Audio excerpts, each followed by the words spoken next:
Hello, and we are here. I'm joined by Mary today, and we are going to be talking about women's rights in Islam. Primarily, this is International Women's Day, so seems like a good topic. Mary, would you mind introducing yourself to the audience? Hello. I am Mary Harb. You can usually find me on Reasoned Answers, which is another YouTube channel. I have my own, which is Too Many Marys, and I'm Too Many Marys in the chat, which I rarely post on, but now occasionally have. And my focus is actually, more than anything else, on the women in the Islamic narrative. Why? Because a lot of, they're not the ones killing as many people, and so they usually don't get as much focus. But being a woman, I have a special interest in the women in Islam. Shocker. Really a surpriser with that one. Now, this is an open call-in. We do have some videos that we'll be going through. There are many people out there who have weighed in with their opinion on women's rights in Islam, but let's see if they actually know what they're talking about or if they're giving us a load of garbage. Spoiler, there might be a load of garbage involved in this, at least at one point.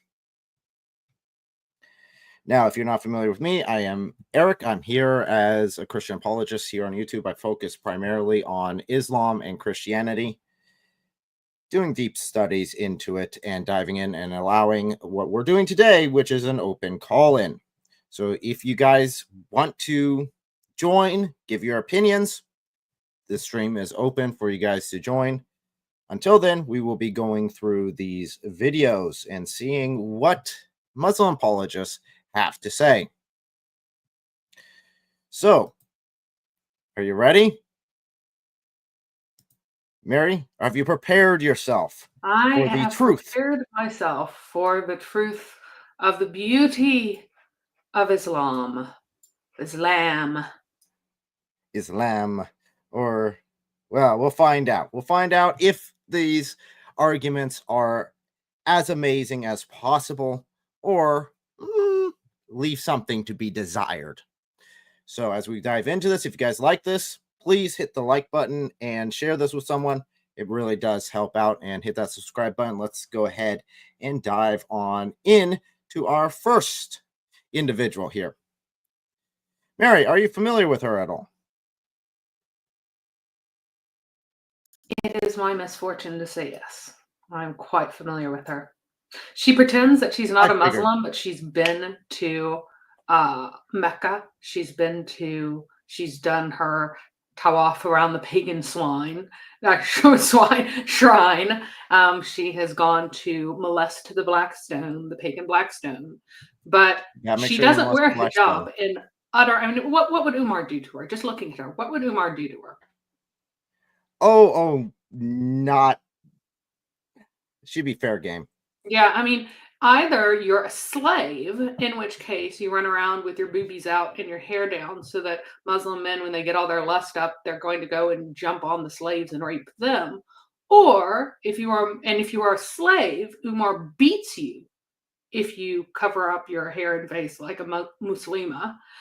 But if you are a Muslima, which she pretends to be, and not a slave, which she apparently is not, then you would be by him for showing your face alone, even in a hijab. If you're not wearing niqab, Umar out in the street, Umar would beat you.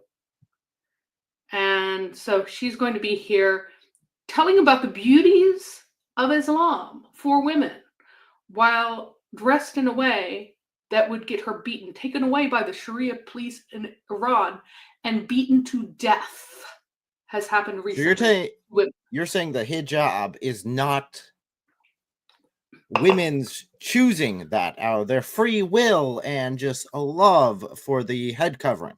No, you're saying that's not the case. Exactly. Every single imam, every single cleric of Islamic law will tell you that the hijab is required. It is required. There does not exist a ruling according to Muhammad about what particular punishment belongs to a woman who does not wear one. But that she should be punished is clear. Now, if we go by the standard that's usually gone by, which is that you take not only the Sunnah of Muhammad, but also the Sunnah of the early caliphs, then you would whip her with a whip for not wearing a hijab and a niqab.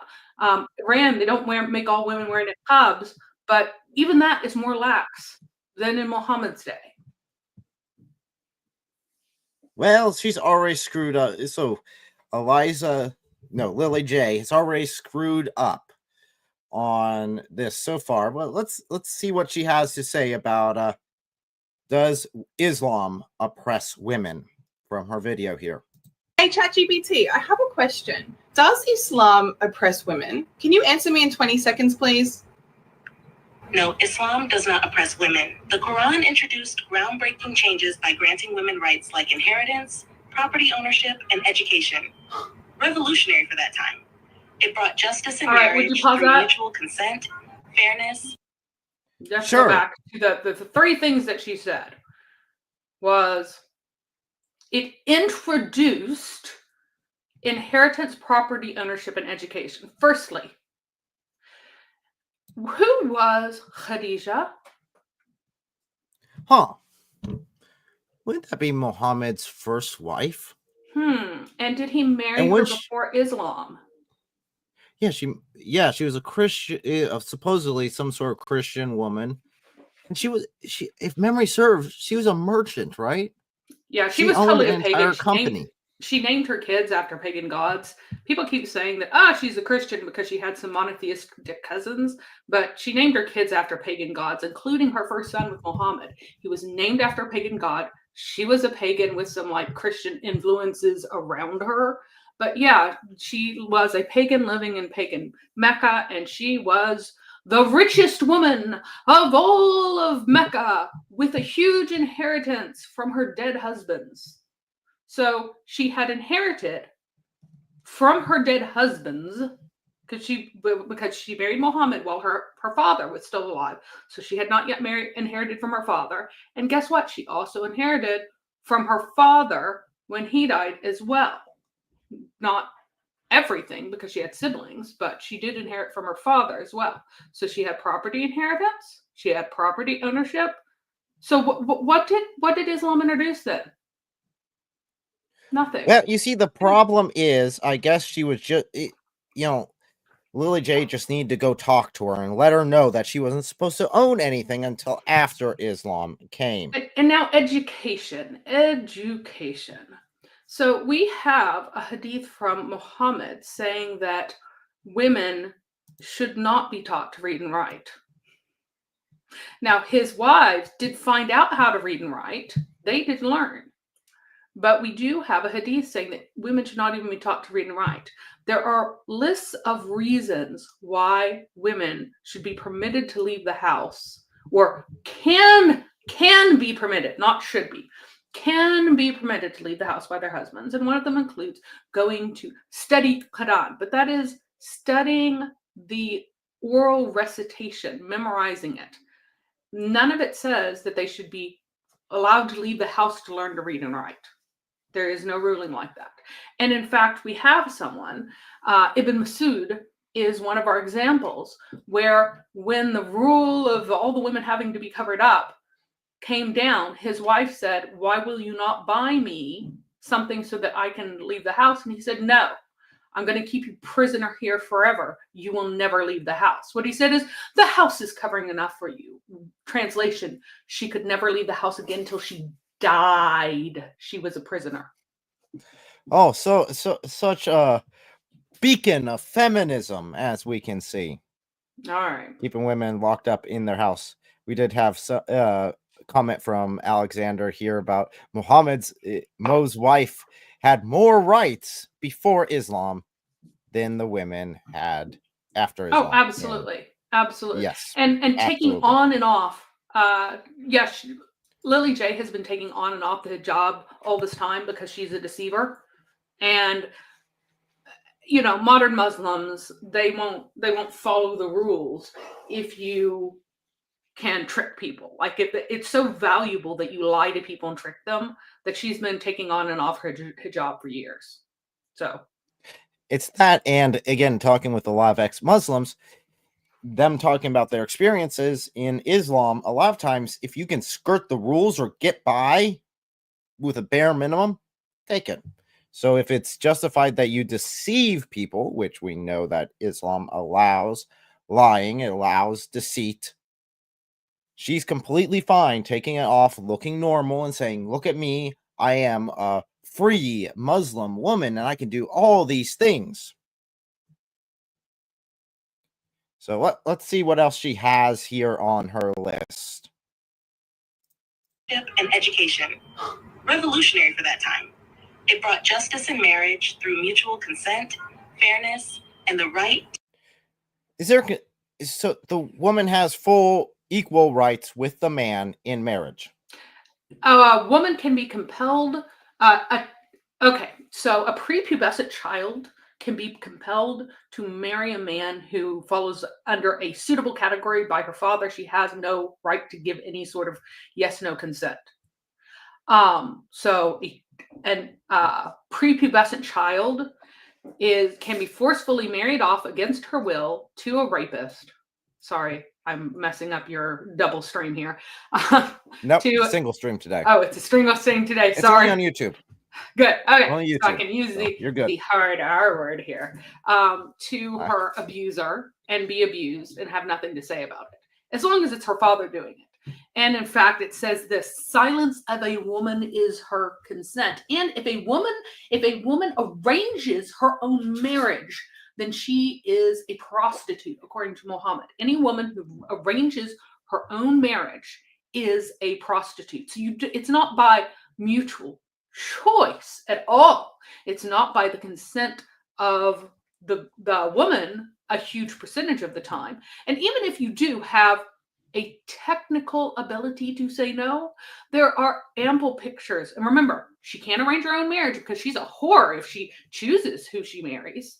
Like Khadija. Khadija is a whore according to Muhammad because she chose her own husband. Let's keep this in mind. Muhammad ruled that his first wife was a whore for marrying him because she made a choice. She chose her husband. So not only do we have this, but we have countless videos of girls being dragged off screaming and crying to their weddings. But yes, they're but made Islam to do it by their empowers father. women So so much. that's consent. And then they're stood around by the families who are like, say yes, shaking them, pinching them, shoving them, say yes. They go home, they get beaten black and blue, and then they get hauled out again. Say yes, black and blue beaten. So yeah, they give their consent. If they don't, they are battered, perhaps to death, because there is no justice for a child murdered by a father in Islam. Nope. Or grandparents. Yeah. Either No one. justice. And that comes straight from Sharia law, that they are not to be held liable for that death. It is completely halal. They can do whatever they want with their children, no matter their age. So you consent, or else. You say yes, or else. What kind of consent is that? It's like everything in Islam. In Islam, when you pig out for half the day, you're fasting. When you prostitute your daughter, it's marriage. When you tell a girl that if she doesn't say yes, she will be beaten to pieces or killed, that's consent. Yep. Remember that this also honor itself comes into this, because you would be dishonoring your father if he gave his word that you would be marrying this individual. Oh, and So by the way, guess what dishonor men on the family. get to do? Men get to look at a woman before they marry him. marry her. Otherwise, she's supposed to be completely covered up, right? Not just the face and hands. Most Sharia law says that they can take the woman, strip her naked, and have her examined like a cow before the man who is going to choose her or not, because men typically actually do get a choice. You mean, in other words, window shopping for women? Yes. Because that's what a man's doing. He's going around saying, do I want to have this as one of my many wives? Because I can have up to 4. And again, she's talking about equality in marriage. And this is something that we will see as we go through. There's I think 10 videos I have that will be going through. And this is something that comes up quite a bit. It's equality in marriage. It's rights. It's like, okay, so the woman can marry up to 5 guys of her choice? No. The woman needs to shut up and sit down and just do what the husband says. And furthermore, how many men can a man have intercourse with in Islam? How many men? I mean, how many women can a man have intercourse with in Islam? Well, you see, you have your 4 wives, Mhm. and then you have your sex slaves, then you have your muta marriage if you want, so you keep that 1 wife, so you just have 3 wives, and then you can have temporary marriage whenever you feel like it. Oh, but and if you're then Sunni, as of many course, sex slaves. we have another name for it. We call it misjar marriage. It's still actually really muta marriage. It's prostitution, but it's Sunni prostitution and not Shia prostitution. Of course, the regular marriages are also prostitution, because what it is purchase of access to a wife's vagina. But that is what Islam is. That's what marriage is in Islam. And nikah does not mean marriage. It means intercourse. Just to be clear. So okay, well, let's see what other great reasons, great freedoms Islam gave to women, according to this Muslim apologist. To seek divorce. Most importantly, God sees men and women as spiritually equal, emphasizing their equal dignity and just worth stop on in his the eyes. First of It doesn't all, take let's very talk long, about does it? seeking divorce. No, it doesn't. Seeking divorce. For what reason can a man divorce his wife in Islam? Anything? Divorce. Oh, I'm done. So Basically. Does she have to have done anything wrong? Nope. Well, just like beating the wife. It's not the fact that she did something. It's the fact that I feel. So I feel like I don't want her around anymore. And, so therefore, valid I get rid of her. reasons, good reasons for divorcing a wife, according to our esteemed Islamic high, our clerics who are at the top of their game, who really know, include that she is old, she has become ugly, she has become too fat, because fat is good, but too fat is bad. So she's become too fat. Or you just see another woman you'd rather have sex with more. Those are all perfectly valid and rational and reasonable and acceptable and moral reasons for divorcing your wife. Now, a husband. Can a wife go, oh, wow, you've gotten so fat, bald, lazy, and ugly, the way a man can with a woman? Can she say that to her husband and then get a divorce? No. What about if he Not beats grounds her on it. every night because he fears that she is rebellious? Oh, no. That's just a man's right. Right. So now, technically, he isn't supposed to beat her in the face or break her bones, but even those are very rarely enforced. Well, even then, a man is not to be asked why he beat a woman. Exactly. You can't ask why at all. It's not acceptable. And that ask, by the way, is actually referring to more than another man. A man will not be asked, is referring to the asking of Allah to his servants about the sins they have done. So it is not a sin that he beats his wife for any reason. Allah himself will not ask why. There will be no why. Why did you beat your wife all the time? No, because that's not a sin. So for what reasons can a wife ask for divorce? I don't know. It seems that we've gone through a list pretty quick. Well, if he throws her out of the house and she has no shelter whatsoever, and if she's starved, and if she is naked. Those are the 3 reasons why.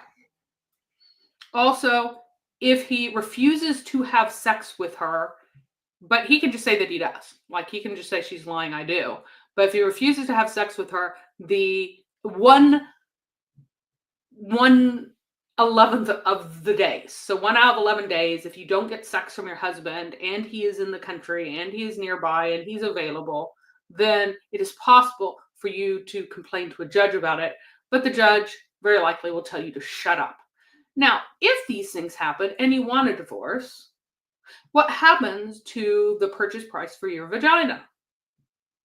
Usually, the vast majority of the time, you have to forfeit it.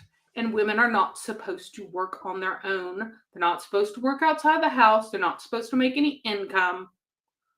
And if they have no other male to support them, the result would be, following actual Sharia law, that they would starve to death.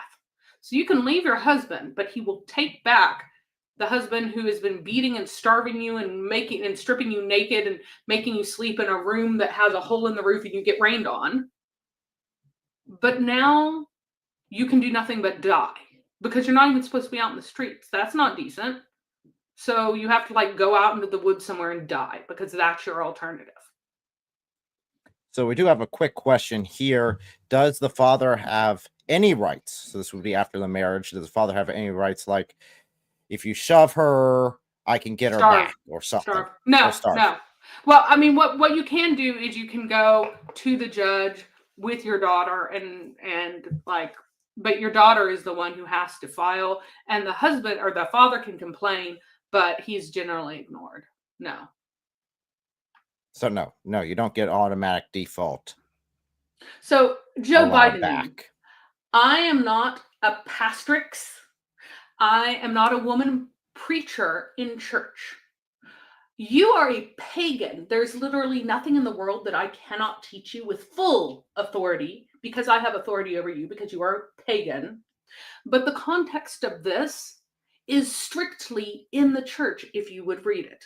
And furthermore, women's participation in church includes praying aloud and praying before men because a married woman wears a headdress, the sign of her marriage, when she prays aloud with the congregation. So you read in context. Again, you are a pagan. I have complete authority to teach you literally anything. And I am not a pastrix, a pastoress, a bishopess.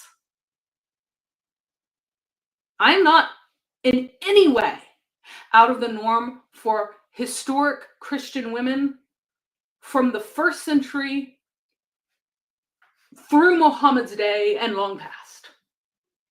Yeah, we have references to women being deacons in the church. We have a long history of women being proactive in the church in roles. Yes. Now, I think we have a comment here that pretty much nails it on the head. Men in the church are called to live. Actually, it's husbands in the church. Yeah, love their wives. Are Is what you meant. live. Love their Yeah, wives. to love their lives, like Christ loved the church and died for the church. So yes, women are in marriage are called to submit to husbands. Husbands, go die for your wives. One Freedom seems Club, a little bit Yep. heavier. Freedom Club asked about infidelity. Can women ask for divorce due to the infidelity of the husband? Absolutely not. The only kind of infidelity that exists is having intercourse with a woman who is married to someone else. But even then, they might get punished according to Sharia law if they're caught, but the chances of being caught is very low. Now, men can murder their wives if they discover them in beds with another man, and that is the main dissuasion in Islam for cheating. But in reality, massive amounts of cheating were so incredibly commonplace. That's one of the 2 things that Western women in the 18th through early 20th century said whenever they went to the East and learned the language and hung out with Arab women, is they said that they are remarkably fat because they were trapped in their houses and had no exercise whatsoever. And the other things that they said is that they were sexually depraved and always were talking about lovers and finding lovers and sexual and sex with different men and things like that. The very thing that is supposed to make the women super modest actually makes it phenomenally easy for women to cheat all the time, because very few men are rich enough that they can actually lock up their wives the entire time. So there are women out all the time, racked all up. And if a woman's racked all up, how can you tell it's a woman and not a man? You can't, unless it's a very, very, very big man. So any of the slim men would just dress up as women, come in, bang their wives, and they would put their shoes outside the doorway, showing their husband that they're entertaining another woman, so he can't come in. And then the man would just walk right by the husband, wrapped up, not able to tell. And because you don't have the witnesses to, you have to see four witnesses. You have to have four witnesses. And it has to be a visual of the two sexual parts penetrating one another. So if you don't have that visual, then you can't have a prosecution for adultery. So what happened a lot of times is that women got beaten to a pulp on a suspicion and men got stabbed in the alleyways, if there is a suspicion. But a lot of times the men had low levels of suspicion in comparison to the rampant cheating that most women describe. And they'll say, oh, I'm going to go see my sister. The sister already knows that you're going to see your lover instead. And they meet in someone else's house and have intercourse there and go their separate ways. That's something that both men and Muslim women use dhimmis houses for, is for their hookup spots, because the dhimmis couldn't say anything or they'd get killed. So yep, you can be, infidelity could work. And again, that works the same way as rape, because if you claim that you were raped, you have to have four witnesses to collaborate the woman claiming that she was raped. If not, then you just admitted to having, if you're not married, premarital sex, or if you're after marriage, you just admitted to having an affair. Right. So therefore, you are then punished accordingly, which would not be the best for your health. And then I have another question. Allah has equality for men and women. Do men and women get equality in Jannah? Oh no, not even close. So what do women get to be in their corner? Well, men get to be able to have their four wives. One of them, any of the houris that are there, which are, perfect women according to Muhammad's standards. Let's just say that. And they stand in the corner, and the men get to visit them whenever they feel like it. And then the men go and hang out and have boys to play with and serve them. And they get all these wonderful things, including alcohol that never makes you drunk. Everything that is forbidden on earth, you're allowed to in Jannah. Which, again, that's a little on the weird side in my book. But okay. And not only that, but they get all the wives who make it to Jannah themselves, right? If the wife qualifies for Jannah. Now, the wife would be a wife who died before her husband. She is still married to the same man, period. Or who was, or who did not remarry after he died. If he divorces her, then she doesn't go to him. Now, if the woman is super, super, super, super pious and moral and wonderful, and her husband barely scrapes by and makes the very lowest level of Jannah, where does the wife go?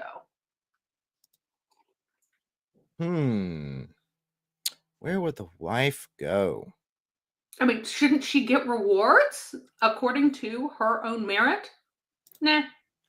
Well, nah. Yeah, she just gets the husband and his crappy low-level rewards, even though she should have deserved much more. But she also doesn't actually get the vast number of rewards. She doesn't get the palace. It's not her palace, it's his palace. What she gets to do is open the door for her husband to be the doorkeeper and allow in the huris for him to bang for years and years and years while she stands around waiting for him. Her entire purpose is to wait for him. When he goes out to the markets, because of course there are markets in Jannah, because it's just a caravan robber's paradise, right? When he goes out to the markets to buy images, guess where she is? She's at home. She never leaves the house again, ever, for the rest of her life. Nope. Does she still wear a niqab? Well, guess what? The huris, they wear their niqabs, so she wears a niqab for the rest of existence, for eternity. The only benefit that she gets supposedly above the huris is that she's even more beautiful than they are. And yet her husband still mostly wants to bang the huris. She also gets to be a virgin, so every time her husband has intercourse with her, he rips apart her hymen each time, because apparently that is a great gift for women there. That's what her existence is for all eternity. That is what she gets. She is owned in this life. She is property in the next life. If her husband doesn't make it to Jannah, then she gets assigned to another man. There are no single people in Jannah. You are either an owner of women or you are owned by a man. And in fact, she would be very, very lucky to make it, because according to Muhammad, the vast majority of Muslim women end up in hellfire in comparison to men. Far more women. The majority of his Muslimas end up in hellfire. Now, why do they end up in hellfire? What horrible things have they done, Eric? I don't know. Maybe had their menstrual period. Yeah, that's Menstrual part cycle? of it. Their failure in religion includes having a menstrual period, because during your menstrual period, Allah won't listen to you praying. Allah's like, ew, gross. I made you have bleeding courses, but now I'm disgusted by them and I won't listen to you while you're bleeding. And so I won't give you any credit for anything pious you do while you're bleeding. So now one would think that with this handicap, which is a defect in women apparently, that women would be very eager to make this up by doing other pious works. So can women just fast when they want and get those benefits, Eric? Well, as long as their husbands don't want to have intercourse with them right then at any time, because I guess got to drop everything, no matter if they're fasting or not, and go. Yeah, have intercourse. In fact, a woman who had heard these things from Muhammad, she wanted to fast extra. And remember, fasting is only during the daylight hours. All her husband has to do is keep it in his pants while the sun is up. He can bang her all night long if he wants. He has to keep it in his pants while the sun is up so she doesn't go to hell. But you know what? He doesn't. He does marital rape on her every time she tries to fast. So she goes to Muhammad and she goes, hey, he's maritally raping me every time I want to fast. And Muhammad goes, women cannot fast without permission of their husbands, because it is better for a woman to go to hellfire because she cannot make up the extra benefits that she should have gotten because she's bleeding than it is for a man to keep it in his pants during the day. So real quick, we do have a question here for the Hadith reference, if you have it, about the menstrual cycle being an issue for women. So we'll pull that up real quick for you. Another mention that you, Alexander, had beforehand. Now, I haven't seen you on this channel before, so welcome. It seems like this might be your first time here.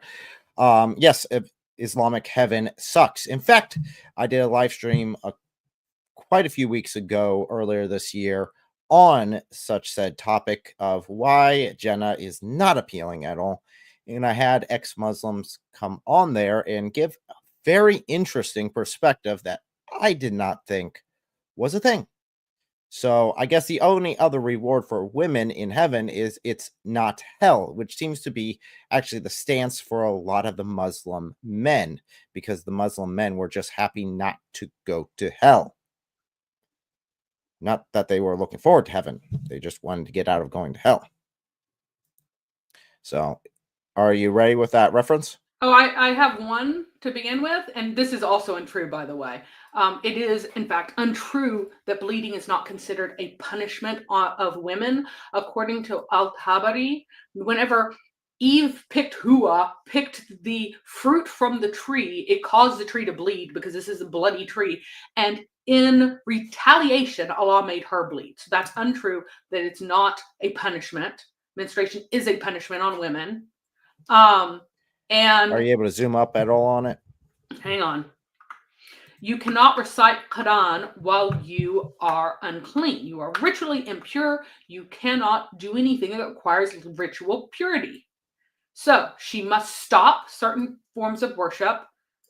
And this is not true, that every second that she obeys these commands is worship if it is done for Allah's sake. Again, he's lying here because Muhammad said that women are going to go to hell because they menstruate. Like, Muhammad said that because they have a deficiency in their religion because they cannot do these things. So the Quran only lets pure people touch it. So you're not to have that, and you cannot, because you are ritually impure, you can't pray. So you cannot do that.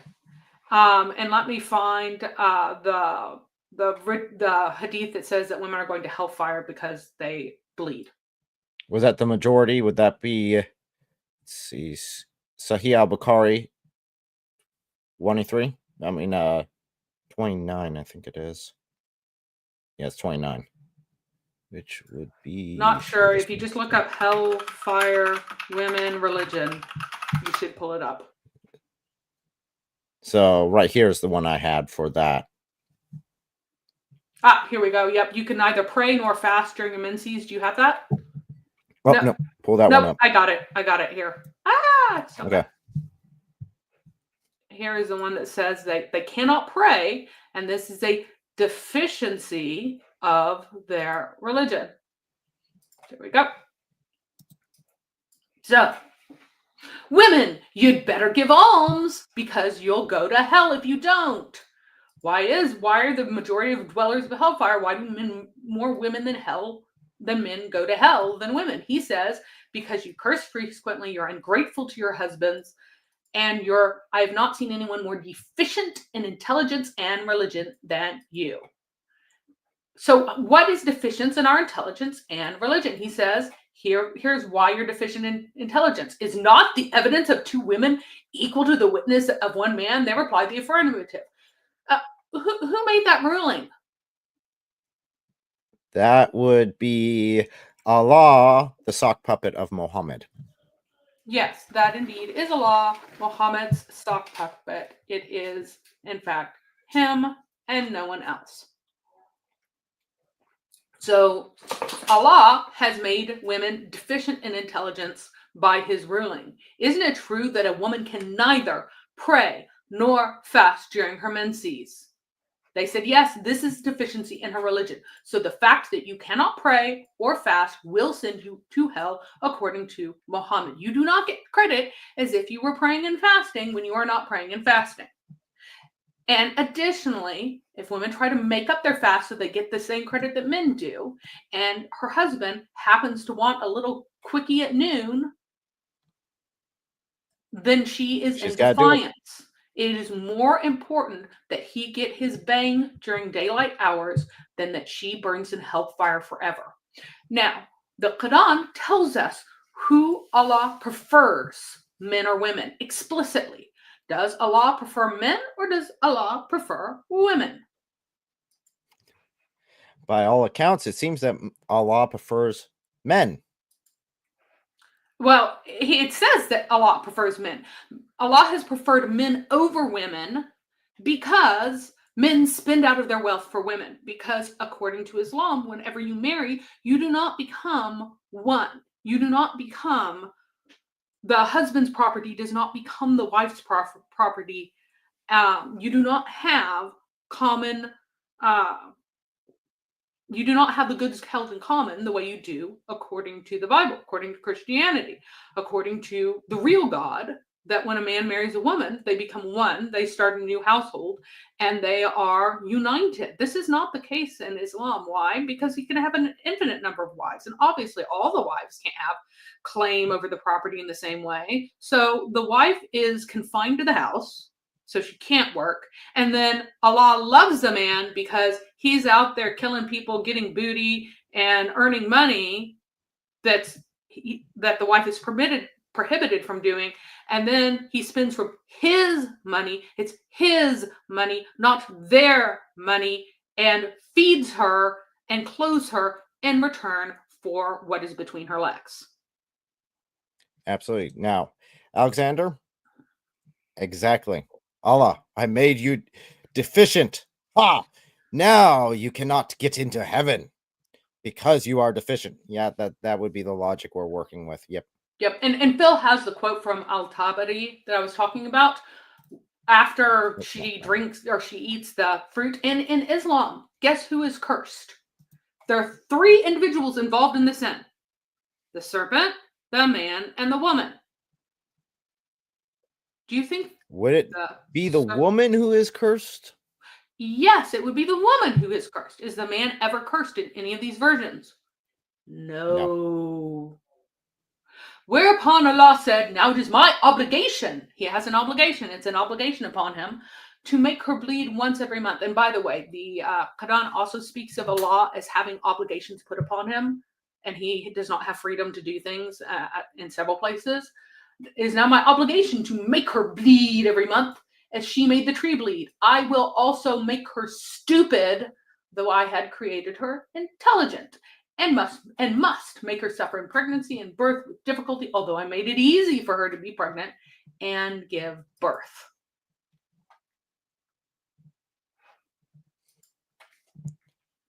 Yep. So it's Allah's fault that she does not get to enter into heaven because she is deficient, because that's the way Allah made her. Okay, so I think Lily J needs to learn some of these for her own health. Wow, my mind is blown. What do you guys think? Well, I wish her mind was blown by all the evidence we just put down in front of her, but unfortunately, I doubt she'll ever actually do a lick of research. So No. I got another one here. Again, asking ChatGPT about women's rights in Islam.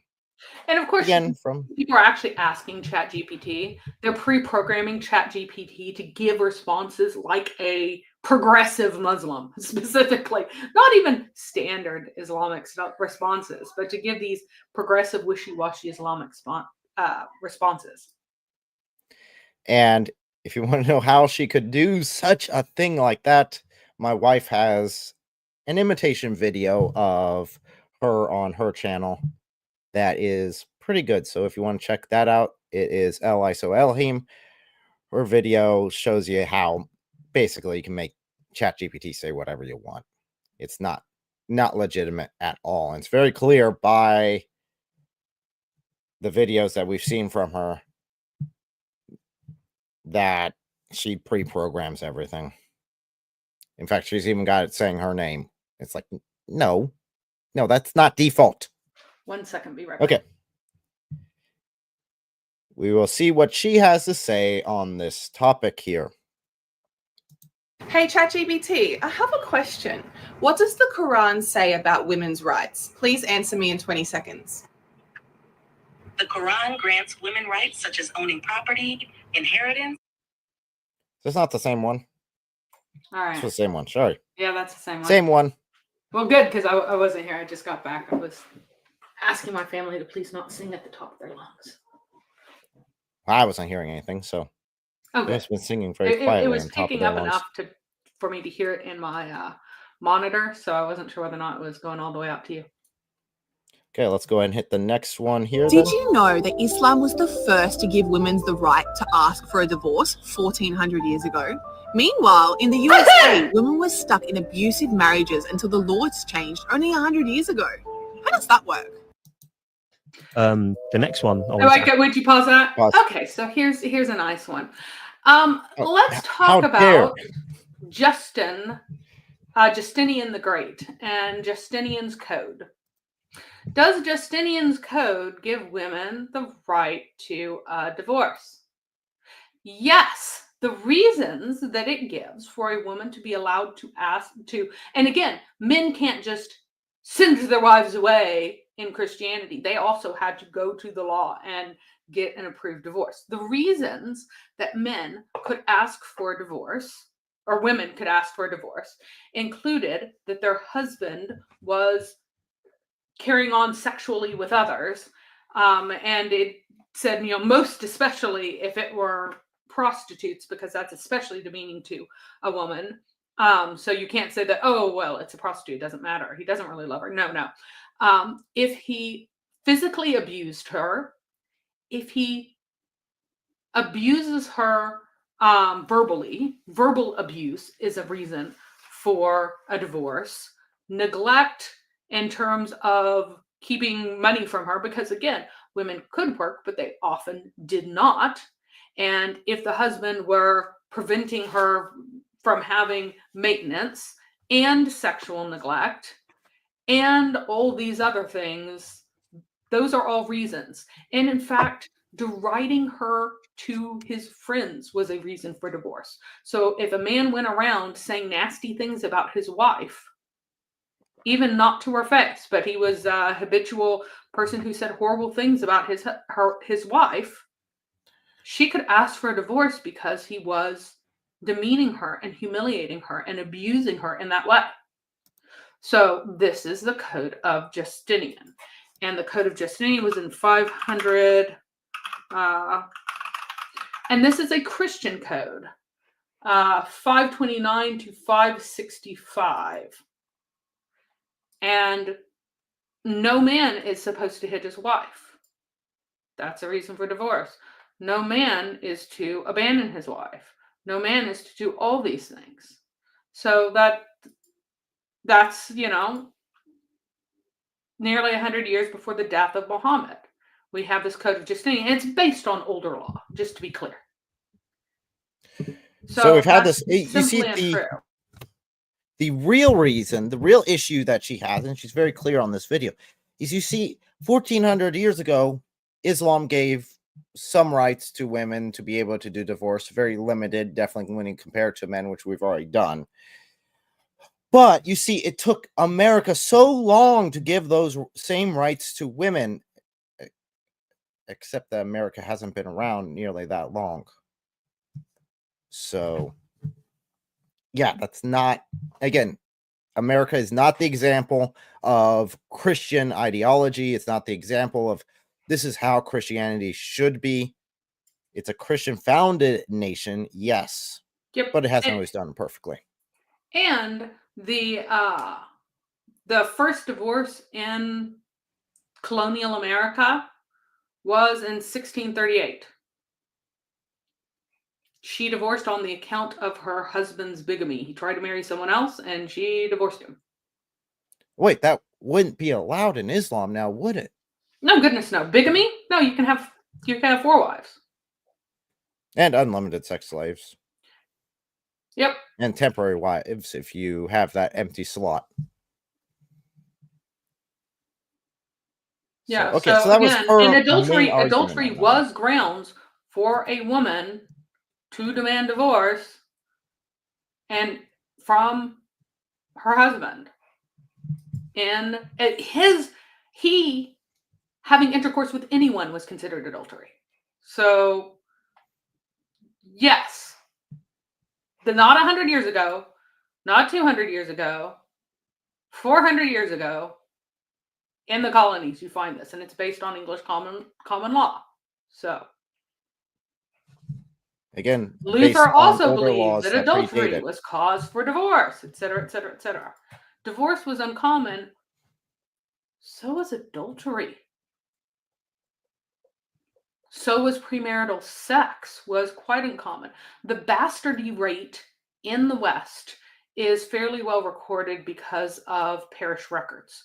And it is below 2% and typically below 1%. Like if it's getting close to 2%, you're having some sort of horrible crisis in your society until the Industrial Revolution.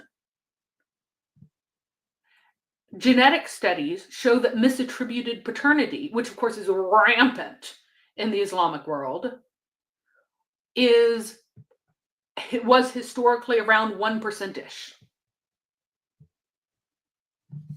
So you had a 1 in 100 chance of a woman who ran around with other men.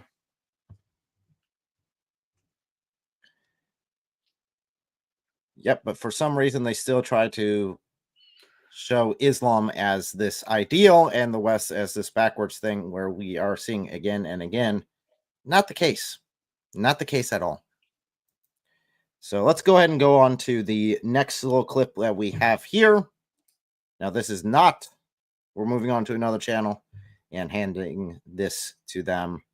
Let's review their little video here. The next one I wanted to ask was, so a question that's commonly searched anyway is, so what does the Quran say about women's rights in Islam? Right, so the Quran explicitly states that men and women in the eyes of God, Allah, are equal. As human beings, for example, if I commit a good deed and a woman commits a good deed, it's completely the same. We get the same reward. So in the eyes of Allah, we're equal. No, you don't. We are established. You don't get the same rewards. Oh, absolutely not. In And general. again, No. and you do not even have the same opportunity for rewards.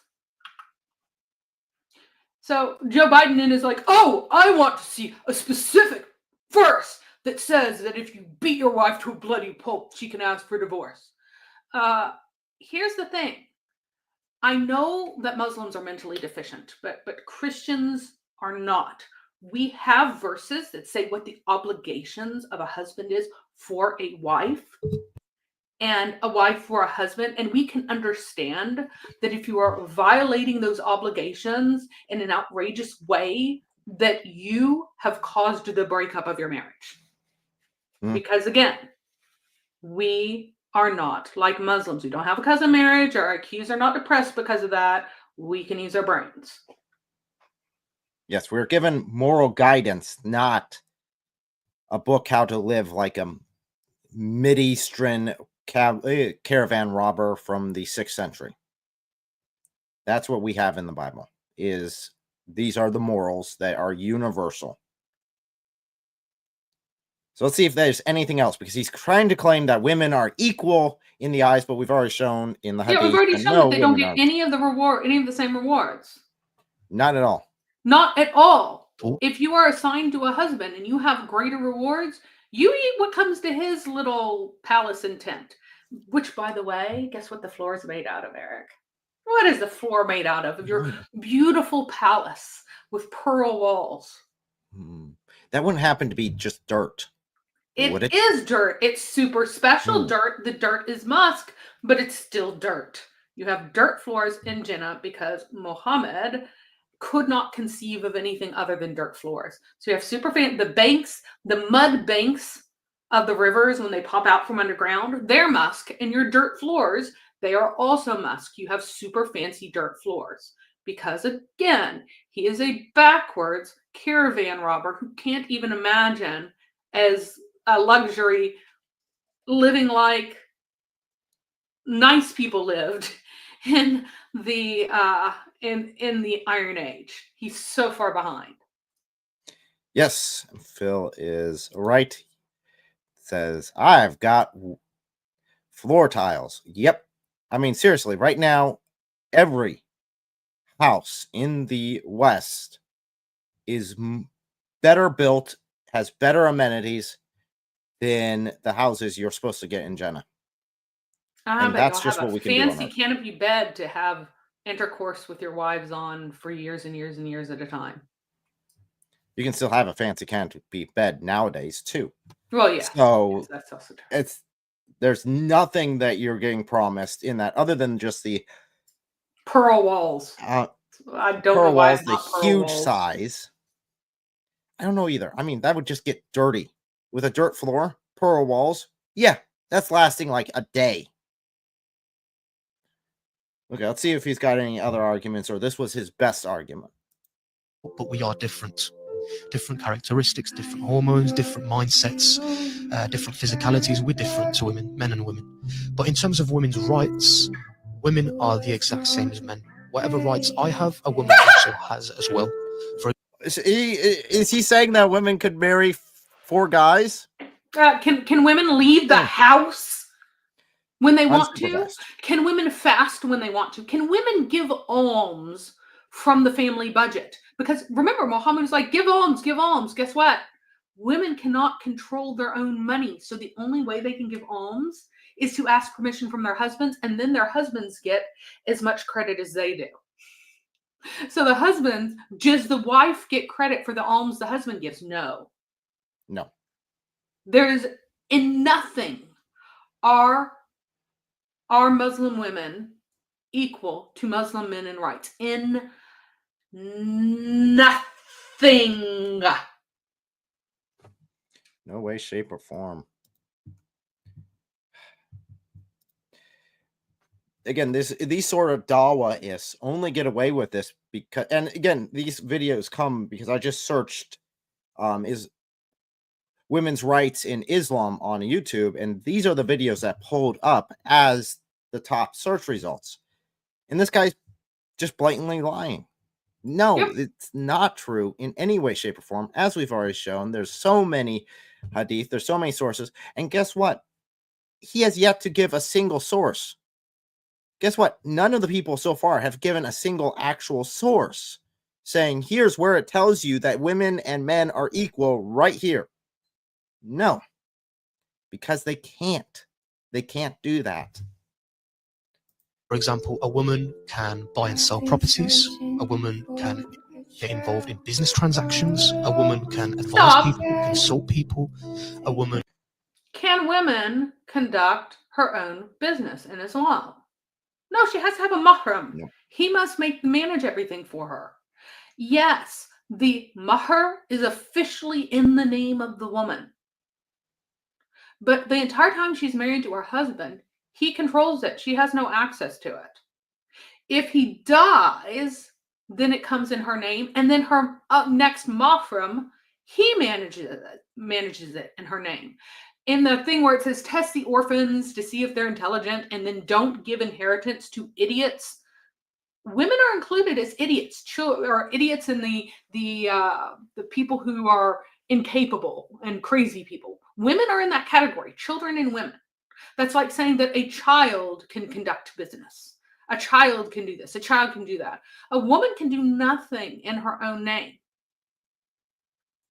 Whereas, in the Anglophone world, based on Christian scriptures, single women had every ounce of any kind of property right that men did. Why? Because they were alone and representing themselves.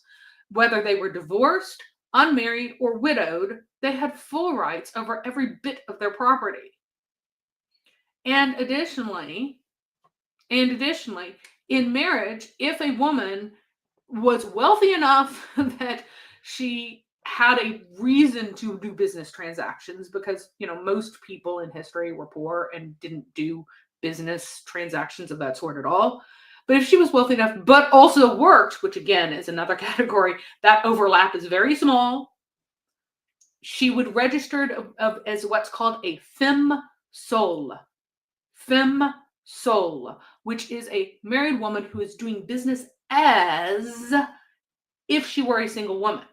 And the reason why she would do that is because when women were married, because they typically did not do businessy things if their husband was wealthy enough, because they had a big household to manage and all of that work to do, and they had a contributory role in that direction.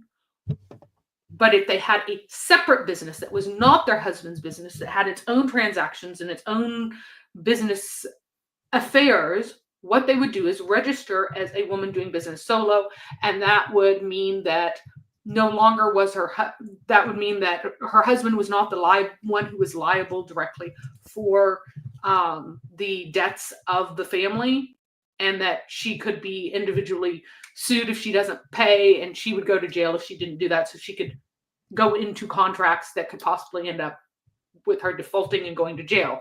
Otherwise, a married woman couldn't go into contracts where one would go to jail because it would be her husband going to jail. He would have to sign up on contracts that would end up with him going to jail if he didn't follow through on them, which makes sense. If he's the one who is earning the money, he's the one putting debts on the family that could end up with him going to jail and not her. She was never responsible for his debts. And so they had this provision that allowed women to do these things if it was needed, if it was necessary, if that is how that family was run. And you'll get all these silly things. Women couldn't have a bank account without the permission of men until some date, or they couldn't have it at all. And all of that's untrue. It has to do with the family structure and how the family worked, and whether or not the woman had a business that had a need for those things, where her husband wasn't needing to sign off on stuff. But there were provisions to allow these things to happen because they did. There are no such provisions in Islam, because a woman who's going off and doing business on her own authority is a woman in rebellion. She's not supposed to leave the house for any reason except for a very short list. She's not supposed to be in any public affairs whatsoever. Women were not public individuals. They were only private individuals. So it's just ridiculous and outrageous. Ridiculous and outrageous. Nope, not again.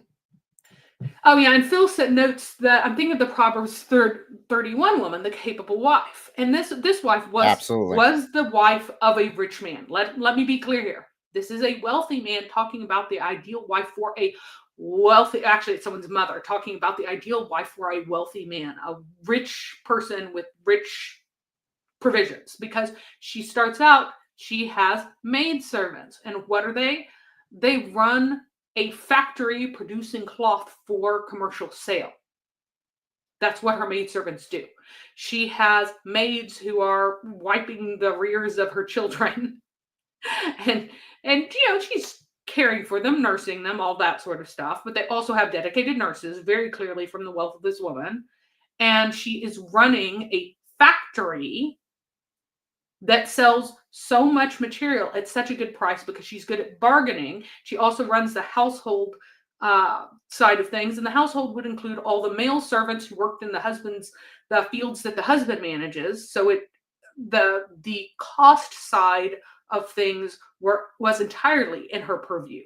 It is the woman in both Hebrew society and in Christian society who spent most of the money of the household, because feeding everyone was so expensive. She made the decisions about what to eat and how to maintain the food, so that if you bring home a pig, how are you going to use it all up in the most efficient way?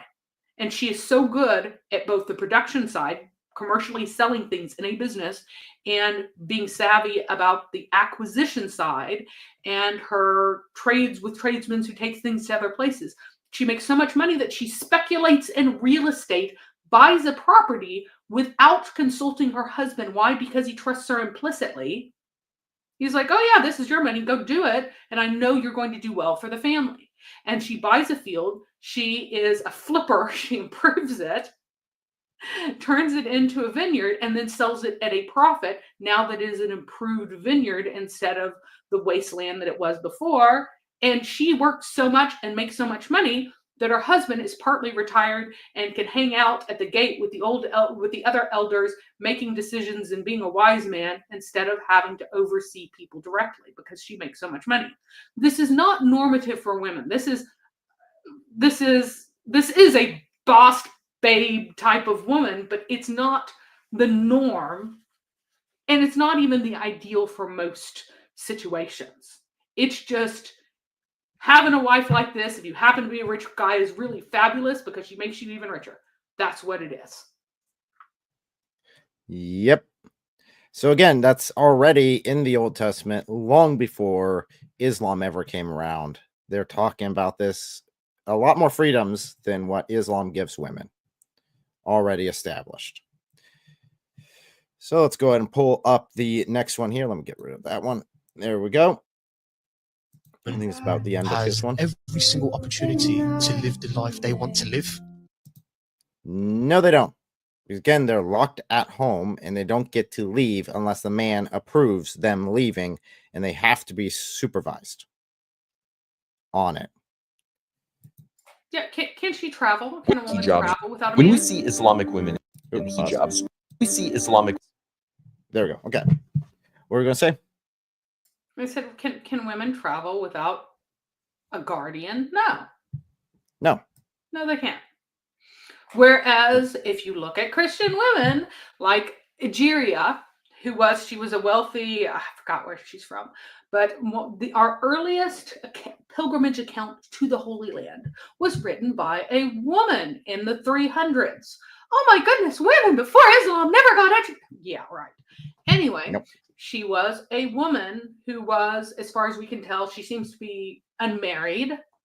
An unmarried woman who possibly widowed, maybe young. We don't know why she's unmarried, but there's no hint of any husband in any of her material. And she joined a group of pilgrims and traveled together with them without any guardian, and it was perfectly safe. Why? Because Christians aren't rapists who just go around jumping on women who are unaccompanied and unguarded by men.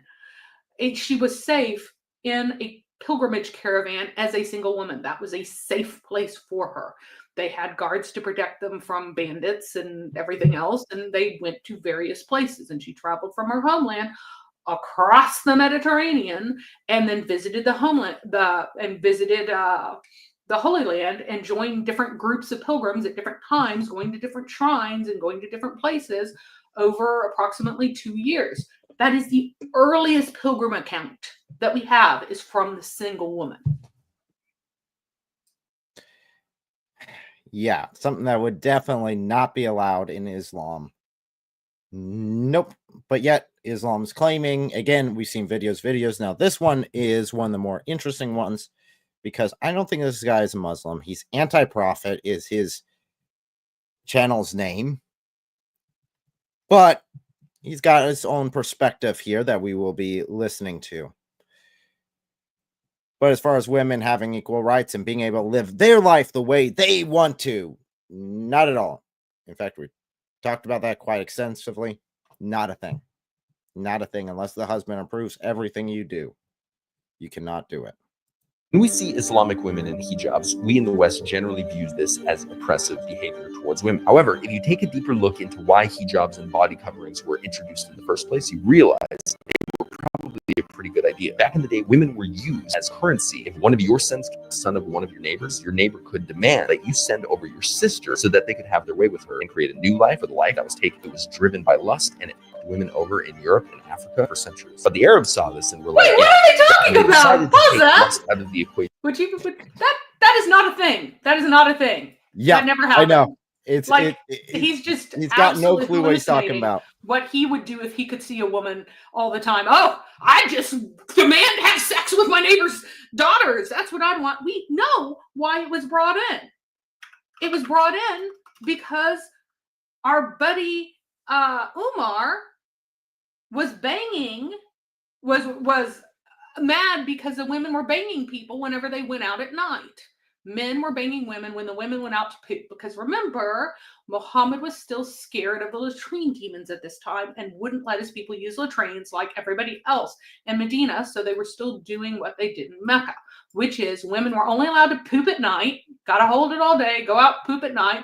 And then on your way back, you could go and bang a man, and you could flirt with men and hang out with men and arrange assignations with men, or men could just jump on you and rape you, either one.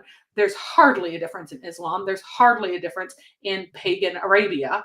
That's just what it was. And this is still what happens today in Afghanistan, in Iraq, in every Islamic country.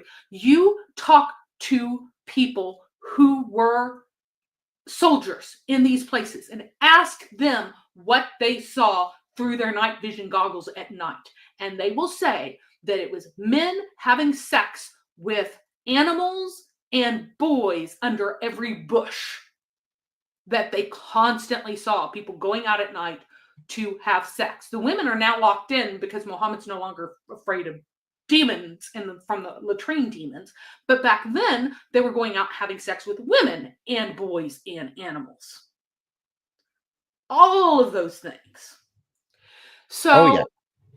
And so that's what was happening. So Umar sees Sauda and decides that it's safe to sexually harass her, because who would want Sauda? She's fat and ugly and old, but still sexually harasses her to cause Muhammad to tell the women to cover up. And he chose to do this at a specific time. He chose to do this at a time when Muhammad was ticked off at his current 4 wives because he wanted to marry a 5th wife who was his legal daughter, and he wasn't feeding the wives that he had already well, and he was violating the standards that he had said were supposed to apply to everyone, a maximum of 4 wives, and he was violating his standards of incest that he had just brought down. So he was doing all of these things, and they were mad at him because somehow Allah reveals things and then magically they don't apply to Muhammad, and it allows Muhammad to mistreat women. And so he's mad at them because he wants to bang Zainab ibn Jahash, who was his legal daughter. He had sex with his legal daughter. It is incest. But because they were mad at him, he was mad at them. And so he confined them to their houses and told them to cover up. Because Umar came to him and was like, man, don't you think they should cover up again? And by the way, this was a pagan practice.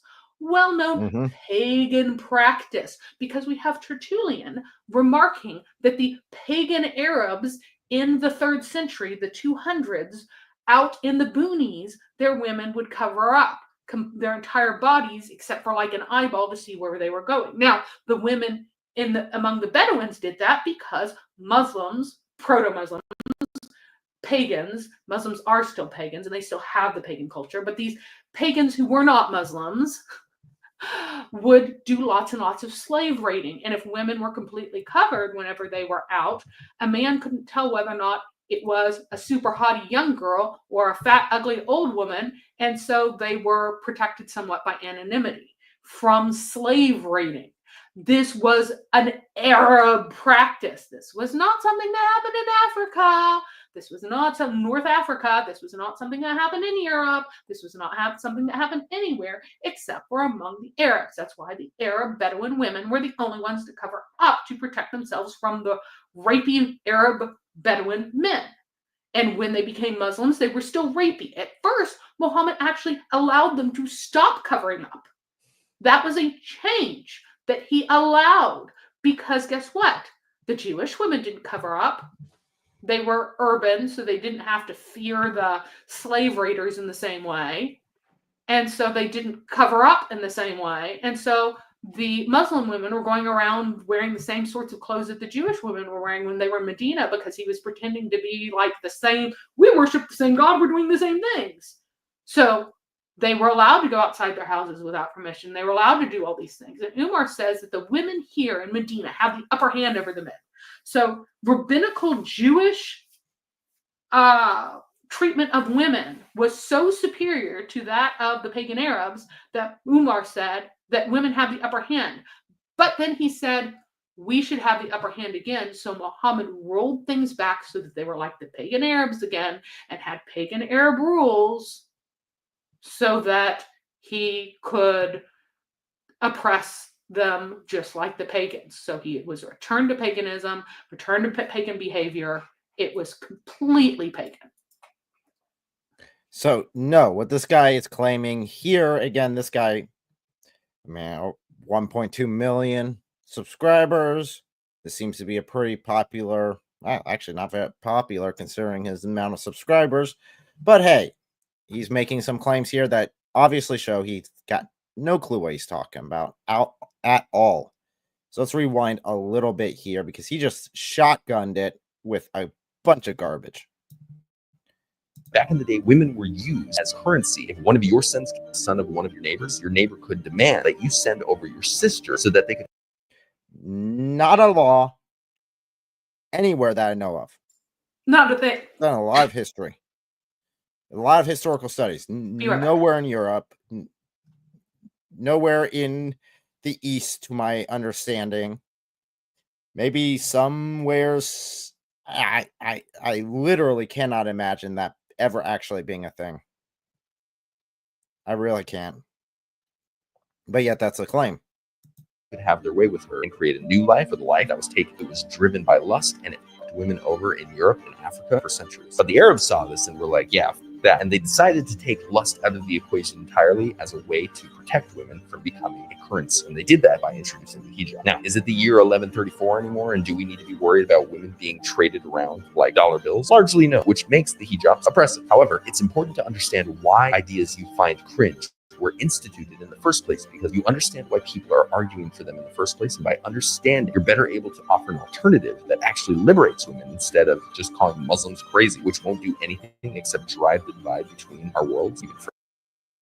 So, in other words, no, he actually has no grasp on No. why Islam imposed the hijab also- to begin with. Oh, And it's not like it's so optional. that marriage is Not for optional. lust. You won't have marriage for lust. Again, when you want to marry a woman, you can look at her body. You can make her strip naked, which, and under most Sharia law, permits a man to examine the entire body of a woman. Don't tell me that it's not for lust. Muhammad said that one of the good reasons to marry a woman is because of her beauty. You cannot observe a woman's beauty if you cannot look at her. Therefore, you can look at her and marry her for lust. And again, based upon what this guy's saying, it sounds like every woman in that entire culture was being traded around as sex toys until Islam came around, because let's be honest, I don't think he understands the difference between Muslims and Arabs, because he seems to use those interchangeably.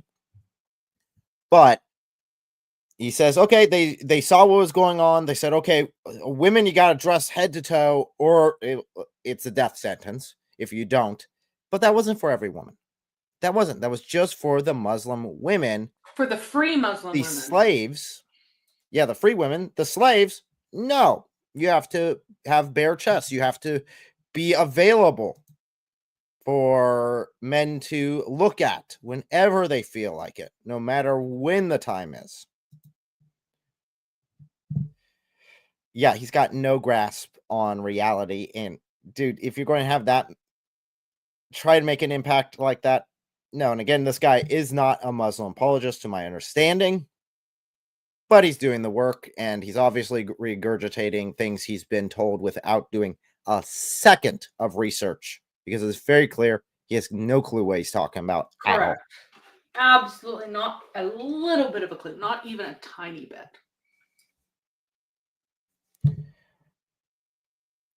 So let's go ahead. There we go. Phil is always on it, man. He is just nailing those sources left and right. If you guys want to check that out, there you go. There's the link. Check it on out. Again, Muslims, if you disagree with us in saying that women have equal rights with men. In fact, I see that there are at least one, I'm not sure about the calculations, there's 6% say, yes, women have equal rights to men in Islam. Oh, Come well, on guess up what? and tell us. Somebody how, actually because- does have a point in which women and men have the same rights. So, someone, right to the die. dang it, my thing, whenever I went to live chat to see everybody, it reset. Now it's gone. This I is can't one? see it. How annoying. Anyway, is it permissible in Islam for a man to lie about his wife? In fact, yes, it is. But guess what? It's Yes. also permissible for a woman to lie to her husband.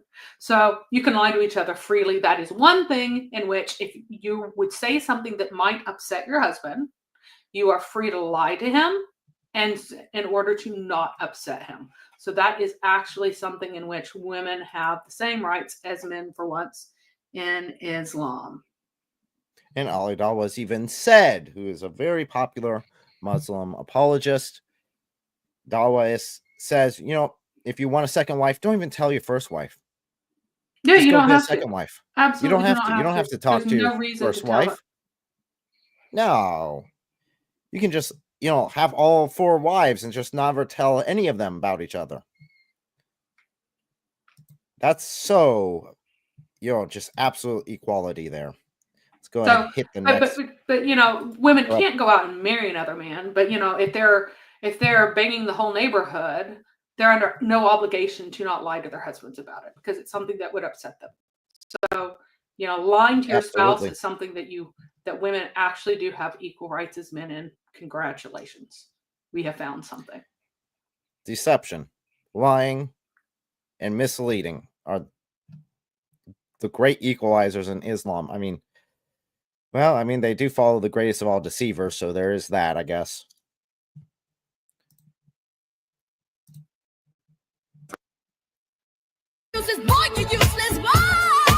So this one's just text. So it says, in Islam, women have no rights. I don't know why a girl who's dressed like that would say that, because she's already defying Islamic law. You cannot wear makeup except for eyeliner in Islam. So she's already going to hell, according to Muhammad. And she's plucked her eyebrows. So she's going to hell for that too. So there you go. What gets me is, and this is why I included it, is her second section here. Because learn about Islam from reliable sources. Not from the word of illiterate people like you Malaysian woman who does not know Arabic. So in other words, just listen. So she does this to a song. So let's listen to the song, because that's what she's basically saying for this. So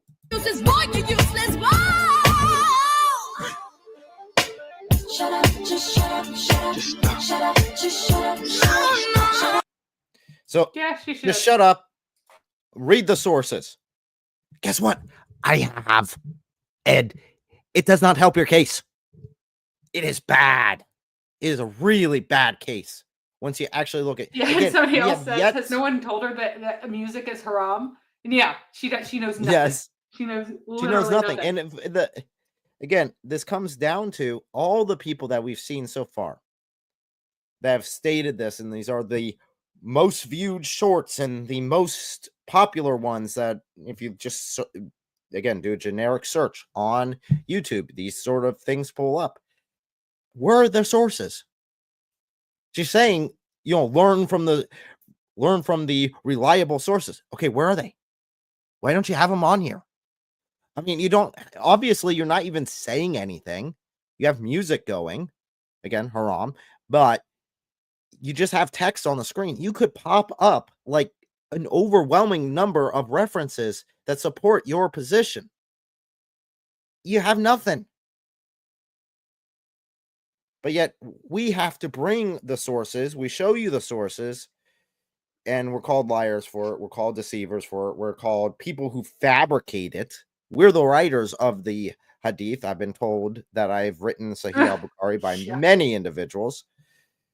And it's like, no, this is not true. And again, 9 seconds, you have another 50. You could literally have reference after reference and just overwhelm your audience. Just say, here's this one, this one, this one, this one, this one, this one. If there were any that actually supported your position, but they're not, because there isn't. It isn't there. Okay, next is our favorite. One of our favorite dawahs. Ali Dawa. Every 5 reverts, 3 are women. And that's like, Islam's an oppressive religion. It is. It's very interesting. Like, women, why? Because if you read, like, I bought my book here as well, Beauty Sick, Irreversible Damage. I believe the Western women are so oppressed. They are so damn oppressed. And guess what? They have no damn idea they're oppressed. They think they're free. Exactly. Yeah. I was reading the book. I have it here. By the way, I didn't write the book. So before people come and say. Okay. Right there, he's made a claim. Women in the West are so doggone oppressed. They're just so oppressed. They don't even recognize that they're oppressed. Projection much? And what he's saying is that Beauty Sick is about how the cultural obsession with appearance hurts women and girls. So which religion is it that says you can divorce your wife because she has become ugly? That's Islam. If you're not beautiful, it's good to be divorced. That you should marry a wife for beauty. That is a valid reason alone, beauty and nothing else, to marry a wife. Now, the reason why there are more converts to the religion of demons who are women is because Muslim men have an enormous fetish for non-Muslim women, wanting to seduce them and push them into Islam to conquer the world with their penises, because they see relationship as conquest and possession. And so this is their part of their waging war. it is absolutely untrue that Islamic women don't have an obsession with beauty. Absolutely untrue. Underneath all those exterior whatevers, women dress like whores at home because they have a need to keep their husband's high level of sexual interest at the same level that they ever had, because it is a valid reason to kick them to the curb if he's just bored with her boobs and wants someone else's. That is just the facts. And we've covered what women get in the heaven previously, by the way, and on the stream, so we're not going to go over it again. But after the stream's over, if you scroll back, you'll hear it. Yeah, a woman may be married for 4 reasons. For her property, yeah, to take her money and control it. Why would marrying her for her property make sense if it did not benefit the man? It does. Her status, so her relations, her beauty, and her religion. Those are the only 4 reasons. If she's a convert, she is not being married for her religion. Nope. Not at all. In fact, you've pointed out another equality that Islam has for women. So you said Muslim men can marry non-Muslim women. Can Muslim women marry non-Muslim men? No, and Arab women can't even marry non-Arab men because Arabs are the race, the supreme race, and everybody else is inferior. And it would be degrading to an Arab woman to marry a non-Arab man. So you would only marry an Arab woman to a non-Arab man, and you wouldn't marry another woman of a different race who is neither Arab nor black to Assange, a black man from sub-Saharan Africa, because that would also be degrading, according to Islam. So those are there are lots of restrictions on who women marry. Absolutely. Now, Nicole, I am so glad that you did leave the cult of Islam and found the truth. I'm assuming you mean the truth of Christianity, I hope. And I pray that your family will come to know Christ as well. So, again, now, here we go. Now, Ali Dawah actually has a source. Wait, hold on. Well, it's beauty sick. It's about women being driven crazy by obsession. Now, why do Western women fall for Muslim men? Because Muslim men see all women as kind of like pets, animals, small children who are very stupid. So if you have a very stupid, sticky, small child come up to you and say something really idiotic, you nod and you smile and you play along because it's just a stupid child who doesn't know any better yet. You don't argue with little kids whenever they say silly things, you know, if you're not their teacher or whatever. You just kind of nod and smile. Oh, really? You saw a lion in your backyard today? Oh, that's really interesting. Oh, tell me about this lion. And that is what Muslim men do to women. And because Western women don't understand that's what they're doing, and they think that when they're doing the equivalent of, oh, tell me about the lion you saw in your yard yesterday, that they're being agreed with and taken seriously, when really they're being pandered to and petted like a little kid who just is saying silly things because he's a child. And again, yes, previously we have covered that in another live stream, how women are animals in Islam, according to Islamic sources. Yep, they're equivalent. Well, they're equivalent to unclean animals when it comes to interfering with prayers, because goodness knows a woman might just possibly be menstruating and you don't know. So, you know, she destroys your prayer if you walk in front of if a woman walks in front of a man who's praying. That's why I suggest anytime that people see Muslims praying obnoxiously, if you're a woman, walk in front of them. If they're doing it in public, because they're doing it to be obnoxious. They do not do this in their own countries. They do not go out into public spaces to take over public spaces with their obnoxious prayers and disrupt things. This only happens in Western countries. And so what you should do if you're a woman is walk straight in front of them. Yep. And it invalidates all their prayers. And if you've got a black dog and you're walking your black dog at the same time, bonus points. Well, yeah, if you walk any dog in front of praying Muslims, it invalidates prayers too. So just if you have a dog, if you're a woman, walk right in front of them, because they do not do this in their own countries. They're doing it to try to be offensive and to humiliate you and to force you to walk around them. This is not an expression of genuine piety. It is an expression of warfare. Yep. Oh, let's see what else Ali Dawa here has to say. It's not written by me. It's written by Renee Engelin, PhD. Yeah. This book, look at this, man. You know how many markers I've got here? It's crazy. There's a girl in there saying that she was so body conscious of herself that she would go and sleep around with men just to be, she had no self-worth. And I'm thinking to myself, I mean, look at the level that you have brought the Western woman down to, the society that we live in, that she feels the only thing she has to offer is her body. That is disgusting. In Islam, what does a woman have to offer? Her body. A marriage is the purchase of her, That's the access it. of her vagina by a man. That's what it is. And again, if a woman is too fat, too thin, too old, too ugly, kick her to the curb. There's no reason to keep her on. It would be ridiculous for a man to continue to be in marriage with a woman, because what's marriage? It's the vehicle for sex that's permissible. Marriage is the vehicle for permissible sex. That is what it is in Islam. So if she no longer gets your dope going, then you should go and get someone who does. And again, these Muslim men will participate in what's called love jihad, which is go get a non-Muslim woman, marry her, be all nice, kind, loving. At the beginning, you start in the marriage, you're loving, kind. As soon as you have a couple of kids, you got her. And again, then the abuse starts. And again, the level of infidelity that has been rampant historically in Islamic cultures among women, the amount of women, the 1001 Arabian Nights, like half of its contents is about women scheming to have sex with men. And yes, it's fiction. It was fiction written by a woman heavily to entertain women.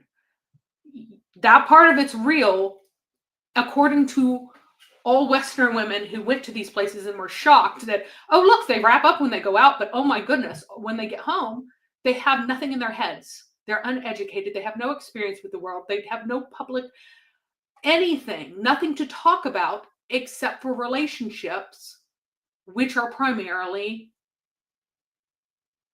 the various sexual escapades that they and their friends are having. That is their obsession. Again, nothing. Again, so all is making this claim that it's like, well, Western women just feel like all they have is their bodies that they can offer. And, yeah, well, Jack Ray Islam makes a doesn't good give you point. anything better. Yeah, he says Ali Dawa is assuming that any societal change for women is allowed by men and not that which women have the power to do. Yep. So that all changes are male driven, because the whole beauty standard thing, who's setting that up in the West? Women. Women are setting the beauty standard. The beauty standard is not set by men for men. It is set by women. There is a very long and copious quantity of literature that consists only of men complaining about women's fashion that goes back centuries and centuries and centuries and centuries. It's like, why do women wear these stupid things? Do they think they're pretty to us when they wear these stupid things? Whether or not this is the 1600s or the 1700s or the 1800s or the 1900s, you will find over and over and over again men complaining about women's fashion. Why do they wear these stupid heels and they can't even walk right in them? Why do they? Oh, they're crushing all of the things about, oh, women are mangling themselves with corsets. Those were all written by men complaining about women. Oh, women are wearing makeup to trick men. Those were written by men in the early 1800s and in the 1700s about women scheming and tricking men and wearing ridiculous things on their faces and thinking they look attractive. this has been, yes, women's fashion is man adjacent, but it is a performance by women within this fashion sphere, which is adjacent to men, not centered on men. And Ali Dawah cannot understand that. Nope. It does not fit into the Islamic worldview that women would have their own independent feelings on what they should wear, how and what they should look like, and feel good about themselves looking like that. It cannot fit into that Islamic mindset.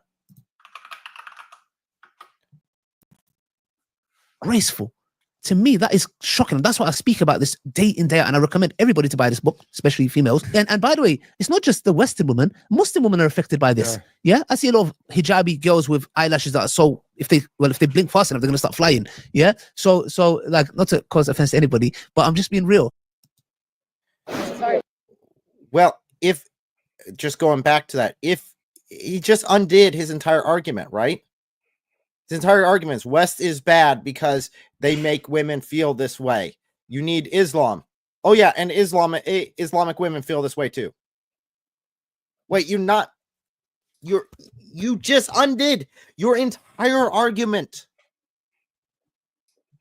All it takes is just listening to him, and he just unwinds his entire argument because he's saying, well, it's so bad that this is happening to the Western women. They need Islam. They need Islam. Oh, yeah, and Muslim women do the same thing.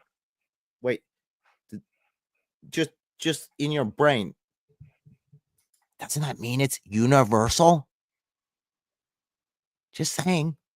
At least what is being offered there from both Islam and the West in that side, because you're talking, say, secular worldview, is just the concept of women being nothing more than a body for men to enjoy. Where, if you look at Christianity, it's incredibly different. And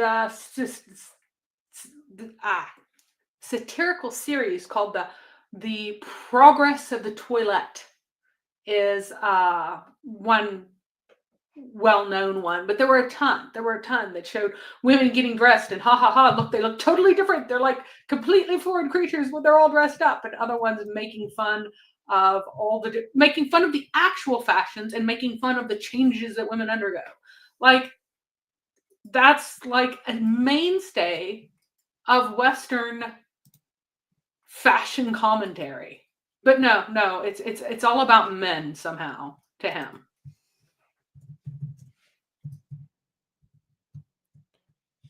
Yeah, so what's up again?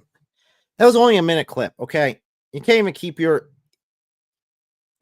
story straight for a minute before you undo your own argument. Dude, come on. That's why he doesn't seriously debate. There's just no way that he keep consistent for a whole entire debate. Okay, well, do you have anything else to say upon that last video, or should we move on?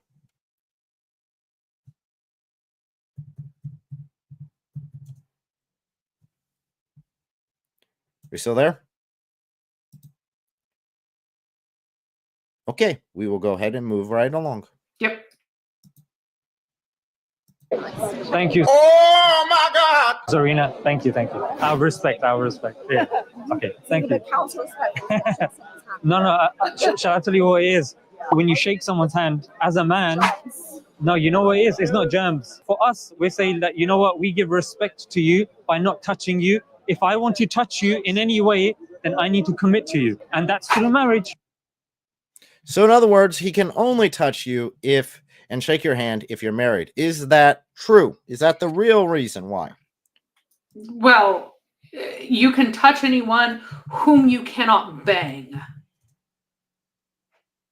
So you can touch any woman that would be illegal for you to bang because it is considered, it's considered fine to do so. The reason why you can't touch women that you could potentially have intercourse with legally is because there is no thought of any kind of anything, any kind of reaction between the sexes where you could have enormous amounts of lust for someone where you don't.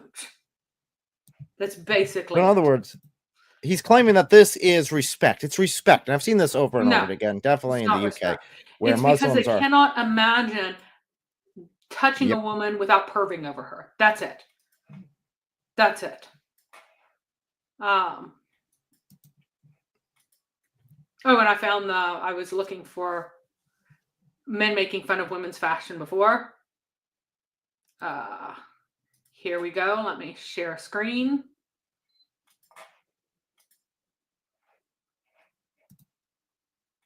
Yeah, this is men making fun of women's fashion. Also making fun of men's fashion, but mainly women's fashion. So, oh, look at those silly women and their silly, stupid things that they think is attractive. Aren't they ridiculous? Ha ha ha.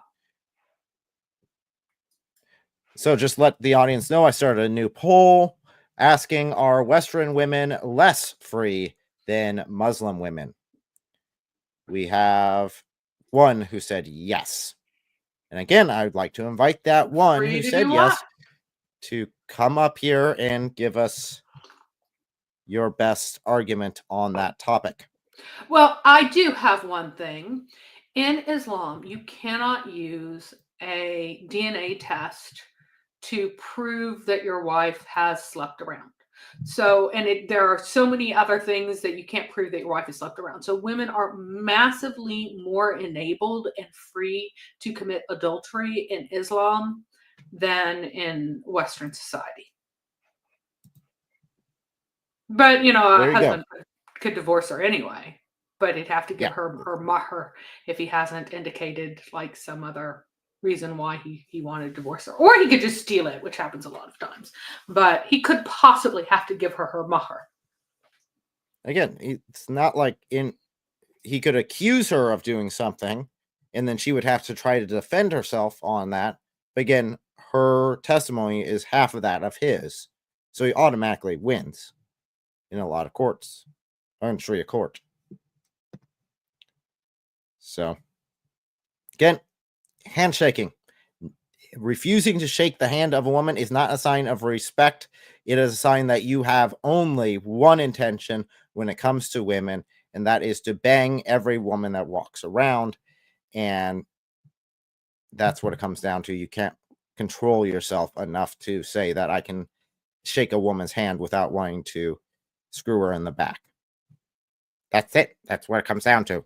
Yep, that's it.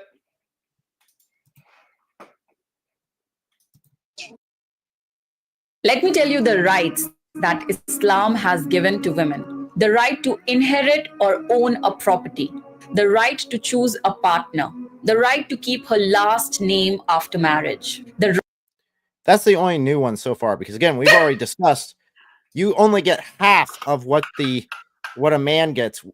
The rights to inherit. Well, there were rights before Islam to inherit, for women to inherit. We already established that. You can see that very obviously even in the Muslim sources. So that's obviously garbage. But again, you're only getting half of what a man gets. So no, you're still not. You don't have full rights. You don't have equal rights. You don't have equal rights to pick your partner because, I'm getting an echo, I think. Oh, sorry about that. Give me 1 second. Sure. So, yeah, you don't have that right. I think she's rewatching it to actually make sure they said what they said. Yeah, I was double checking. have Yeah, the keep her last name in marriage is hilarious because guess what? Last They names keep the last name in marriage. are Western. First of all, number one, they're Western. They're not. They are lists of paternity. By tradition, you would just have the name of your father, bint father. It's just who your father is. Now, in the West, the last names come from nobility. So when you say that, oh, she took the last name up, that's not actually what happened at all for a very long time. So what you would be is you would be Jane Doe, who married John Smith, but you would be Mrs. John Smith. You would not be Jane Smith. You would be Mrs. John Smith, and your name's Jane. And the reason that you are Mrs. John Smith is that you are receiving the title of John Smith. Because to have the title Mrs. originally meant that you had married a gentleman. That the regular people didn't have this. So it's misunderstanding the entire situation. And that's just what happened in England. And it wasn't about, oh, she loses her identity. No, she gains the identity of the wife of John Smith. That is who she is. There is one. Not one of four. Not one of a rotating stable. There's one. And she has his title. Now, if you go to places like Spain, you would have de so-and-so originally. As saying, after marriage, you would add something to your name of so-and-so. So you would be Ana Martinez de Hidalgo. When Hidalgo is kind of a joke there. But anyway, you would have something added.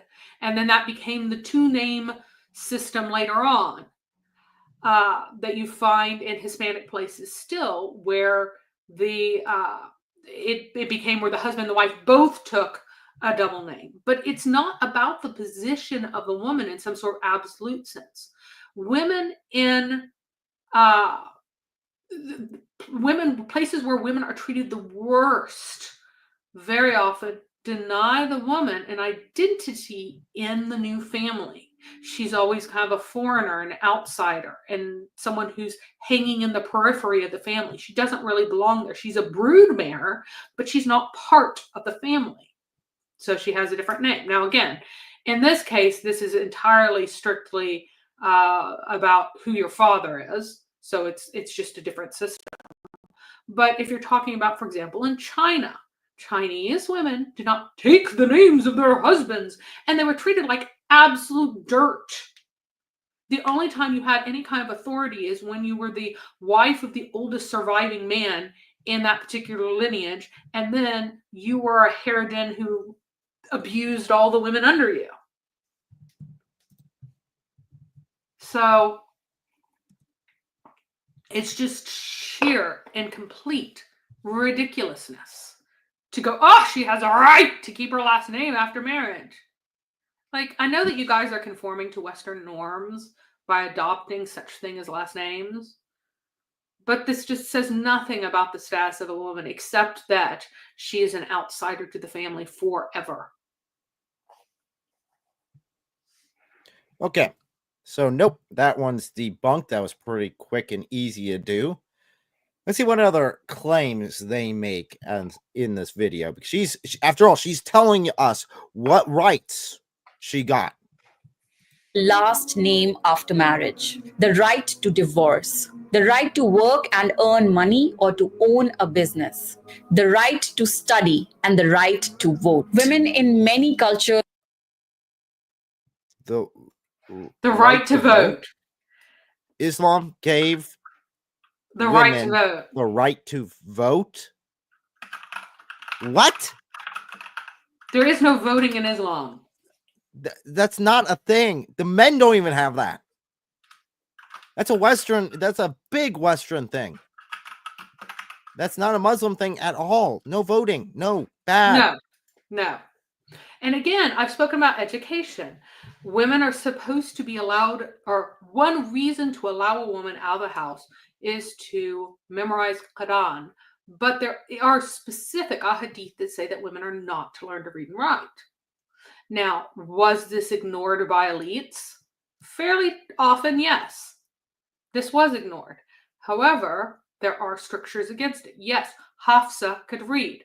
Aisha could read. Did Muhammad say you shouldn't teach your daughters to read? Also, yes.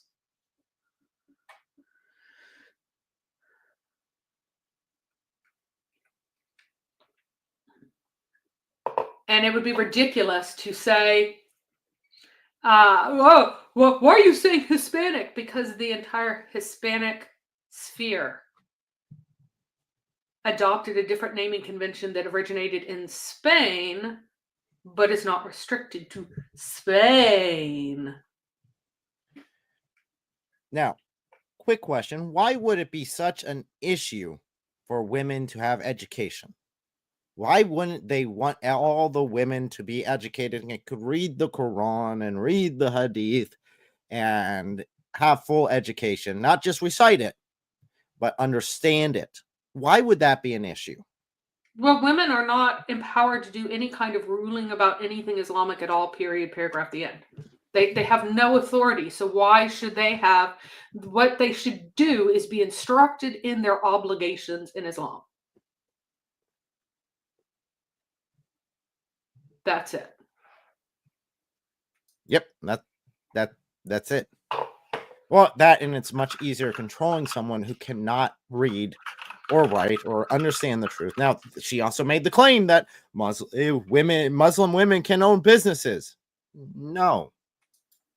Muslim How women can you own a business. business if you can't talk to men that you're not related to?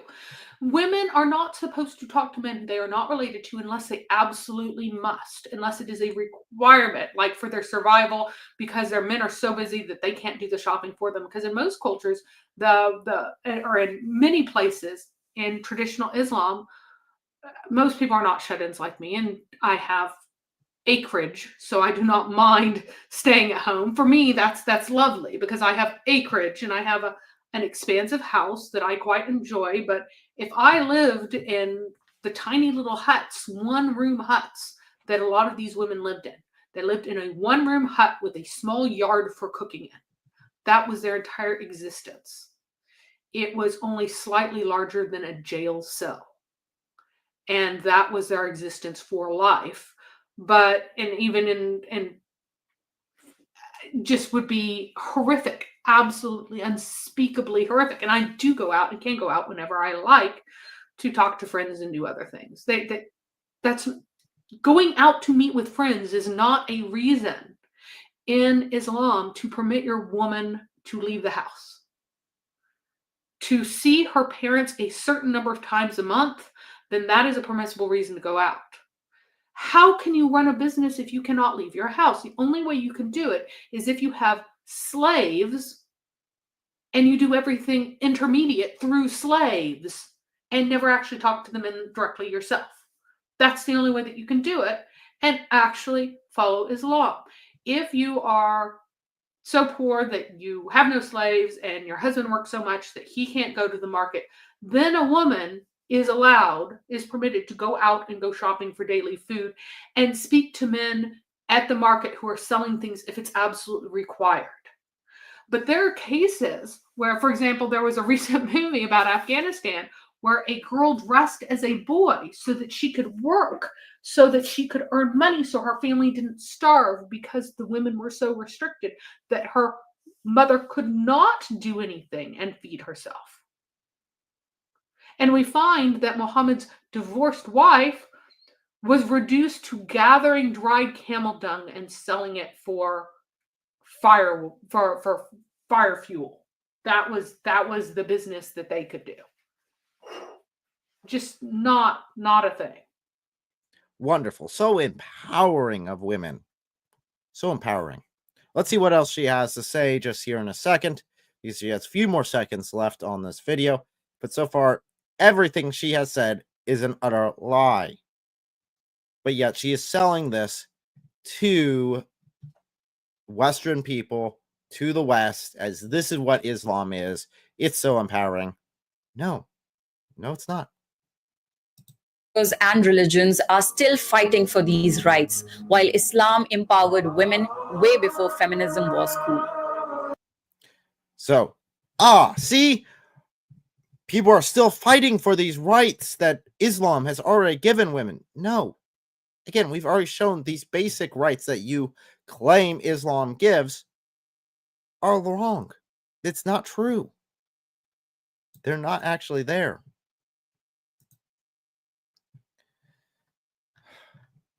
Oh boy, oh boy, oh boy.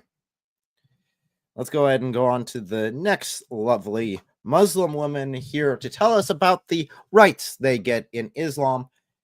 Again, I have yet to see a single hadith, a single quote of the Quran in any of these videos. And these are the top videos when I search this topic.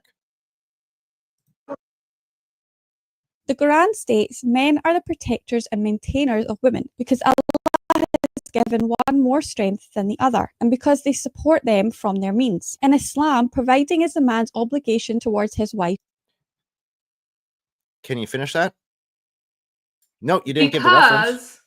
Because If, she's locked in, and providing, she does not share what he has. It's his.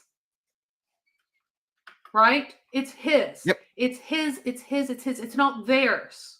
They have no normative theirs. It's like, oh, what car do we have? What house do we have? No, it's the man's house. It's the man's car. It's the man who gives food to the woman because it's his instead of ours. Now, just real quick here.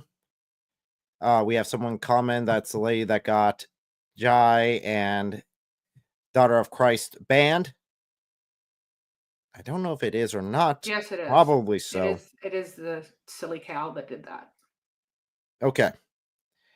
I don't know the ins and outs. I do know that you can definitely catch them still on at least God Logic, and I know that they have a channel. So no, their channel got accidentally banned. So basically what happened is that they contested it and they said, oh, we agree, and now we're going to ban the person who made the claim on you, and someone hit the button and banned them instead. And they haven't been able to get the attention of YouTube since then. Oh, what an unfortunate mess. I know that you can find them, what's it, the alternative platform that they were talking about last, I think it was Rumble. You can find them on Rumble. I know that much you can do. They mentioned that last time on God Logic. But you can find them there as they're trying to work through the garbage that is YouTube's terms and services and customer service and lack thereof. Customer disservice at this point. So yes, that is this individual. So let's see if she adds anything to this conversation or just parrots the same talking points. And children. His wife should have free time and not have to be concerned about expenditures, and in return she should love, support and obey him, as well as have a positive. Yeah, no worry about expenditures. Wow.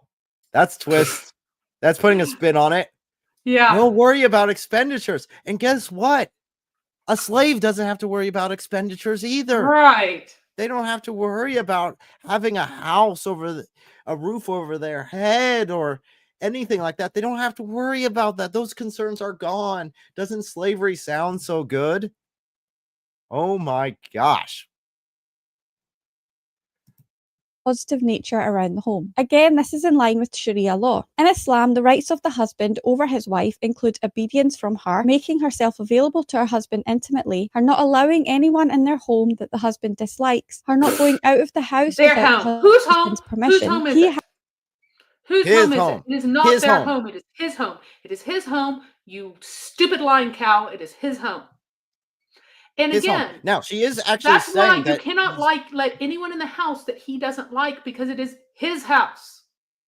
You have to make yourself sexually available to him at a drop of the hat because he has bought your vagina. It belongs to him. It is his possession that he has paid for. It is not yours anymore. He bought your vagina for the food that he decides to give you. And you're like, oh, you don't have to worry about things.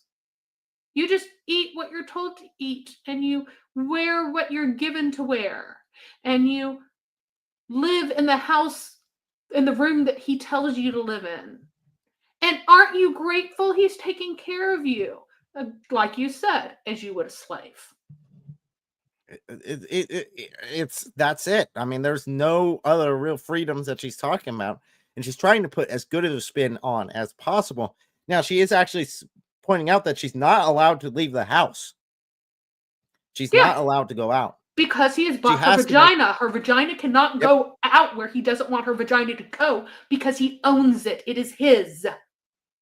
And it has to be made available even if she's fasting inside or whatever. his house because it's his possession. I lock my dog up in a crate when I go out. So he locks her up in a crate when he goes out. The house. He owns her like I own my dog. Except I don't have sex with my dog. Well, you see, you're a very bad Muslim woman then. As we've already established. Home that the husband dislikes, her not going out of the house without the husband's permission, he has the right to discipline his wife, and the wife should treat her husband in a good, supportive manner. A Muslim wife is to obey her husband as long as he does not ask her to do something that contradicts the teachings of Islam. If a wife... Is that true? A wife has to do everything a husband says. This doesn't sound like rights. This sounds like, again, slavery. You have to do this. My dog has to do everything that I tell him. My dog must go where I take him. My dog cannot go places that I do not allow him. My dog does all of these things because he is my dog and I own him. I bought him.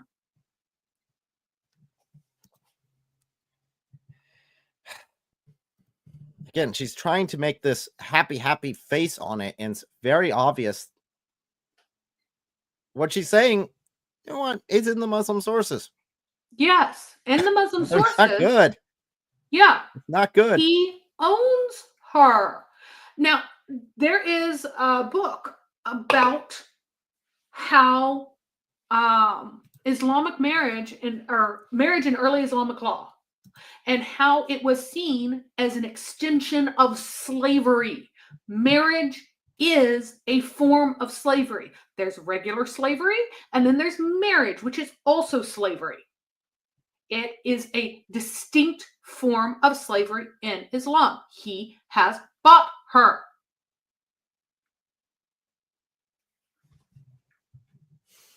And it's just mind-boggling. It's sad. And then we're hearing from Ali Dawah about how Western women are oppressed. And by the way, she's still not following Sharia law. She plucks her eyebrows. Those aren't her natural brows. She's got more than just eyeliner on. She won't follow Islamic law. And yet she comes and declares as if she can teach things, which she's also not supposed to do. Because she's in public here. Yep. So she only started wearing gloves recently too, which is pretty funny. Well, she hasn't switched to the dry erase board yet.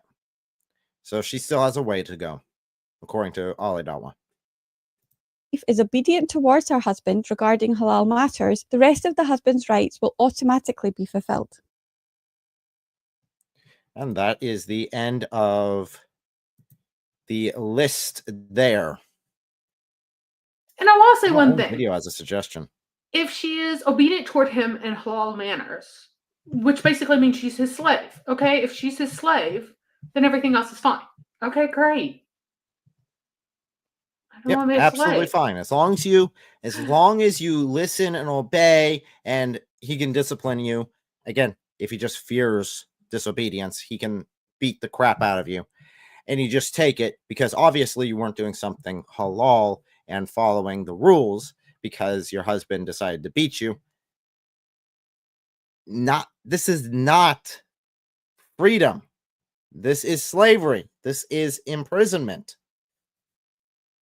But yet, again, you have the sort of love for your captive that eventually sinks in, and this is your only way into heaven, and the only way to avoid hell, according to Islam, is for a woman to submit herself in this manner. Now, again, in Christianity, women are told to submit to their husbands. Husbands are also told to die for their wives. So, yeah. What? Not divorce your wife if she gets fat? You Not don't like divorce her your wife anymore? because she gets fat or you annoyed of her, and you're not allowed to beat her, and you are to treat her as a daughter of God herself. And keep in mind that if your husband is angry at you and you die before he's not angry at you, you go to hell in Islam. Your husband is your God. The angels are cursing you, and Allah is somehow restricted to obey whatever the angels, like Allah makes the angels do certain things, and then Allah obligates himself to do certain things in response to what the angels do, that he's obligated to do these things. It's just really stupid. But anyway, if your husband's mad at you until the next morning, if he is not mad at you, the angels are cursing you. If angels are cursing you, when you die, you go to hell. So your evil husband, if your husband murders you, where are you going to go, Eric?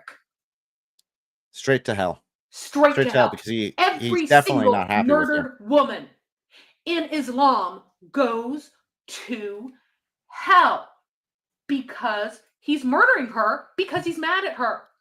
And that sends her to hell. You can be the best woman in the world, the most generous, the kindest, the gentlest, but your husband can't afford another wife and wants to marry someone else who's hotter. So he murders you. You go to hell. I just want to be very, very, very clear about that. Your husband's irritation with you sends you to hell. And yes, I talked about that hadith and about the reasons why about the hell full of women. But what's funnier is that if you are a Christian and a Jewish woman, or a Jewish woman, you are much more likely to get out of hell, because according to a number of hadith, you only get 2 of the huri. There are 2 huri that you get to bang forever. And then you get a certain number of wives from your own wives if they actually make it to Jannah. 1, 2, 3, 4, maybe 20, because they keep like getting the plague and dying, or dying in childbirth or something, and so they all are married to you when they die, and you haven't murdered them, so you're not mad at them. So they make it to Jannah. But then you have a bunch of other wives, way more wives. Where did this balance of wives come from? Well, according to one hadith, they come from the Christian and Jewish women. Yep. Who, the people of hellfire, those women are taken out. So by numbers, fewer Muslim women than men make it to Jannah. So for every Muslim man in Jannah, there is fewer than 1 Muslim woman.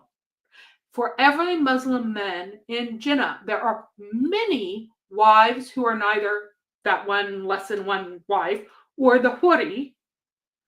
So who are they? They're the Christians and the Jews. So if you are a woman and the only men in Jannah are Muslims, nobody else, should you be a Christian or Jewish woman, or should you be a Muslim woman if you don't want to end up in hellfire by simple mathematics? By simple mathematics, if I was a woman, I should definitely be a Christian or Jew. In fact, you know what? If you're a devout Christian or Jew, you have a much higher chance, like you're saying.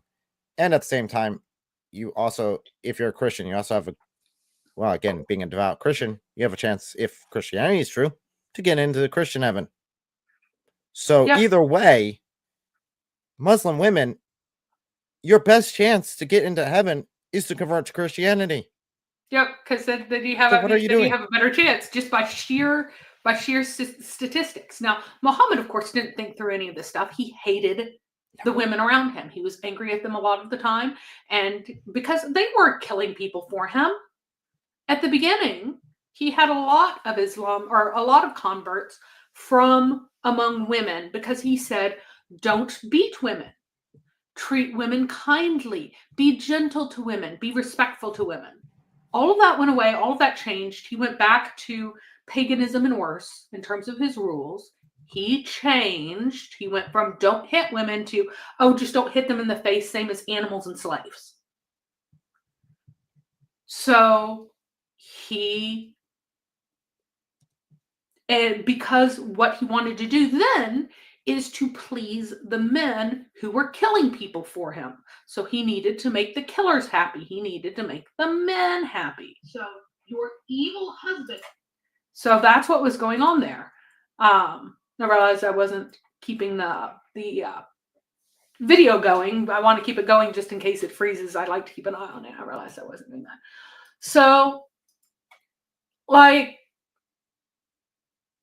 just the life of an Islamic woman was made horrible as Muhammad saw them as objects that he either wanted to have intercourse with, but saw as negative and annoying the rest of the time, and otherwise saw as useless impediments for his or things to be bargained for his imperial dreams. He wanted warriors. That's what he wanted. He wanted to make warriors happy. And that's what shaped the final form of Islam. So I think we have we've gone through all the videos. We've hit this nail on the head. We have invited Muslim after Muslim after Muslim to come up and join us. In fact, I know for a fact there are Muslims in the chat who have refused to come up, even though they will say that, according to my poll, which I asked, are Western women less free than Muslim women? 13% voted yes, Muslim women are more free than Western women. So that would be about 6. 6 voted that, and not a single person called in to defend that position. As we have demonstrated, it's not true.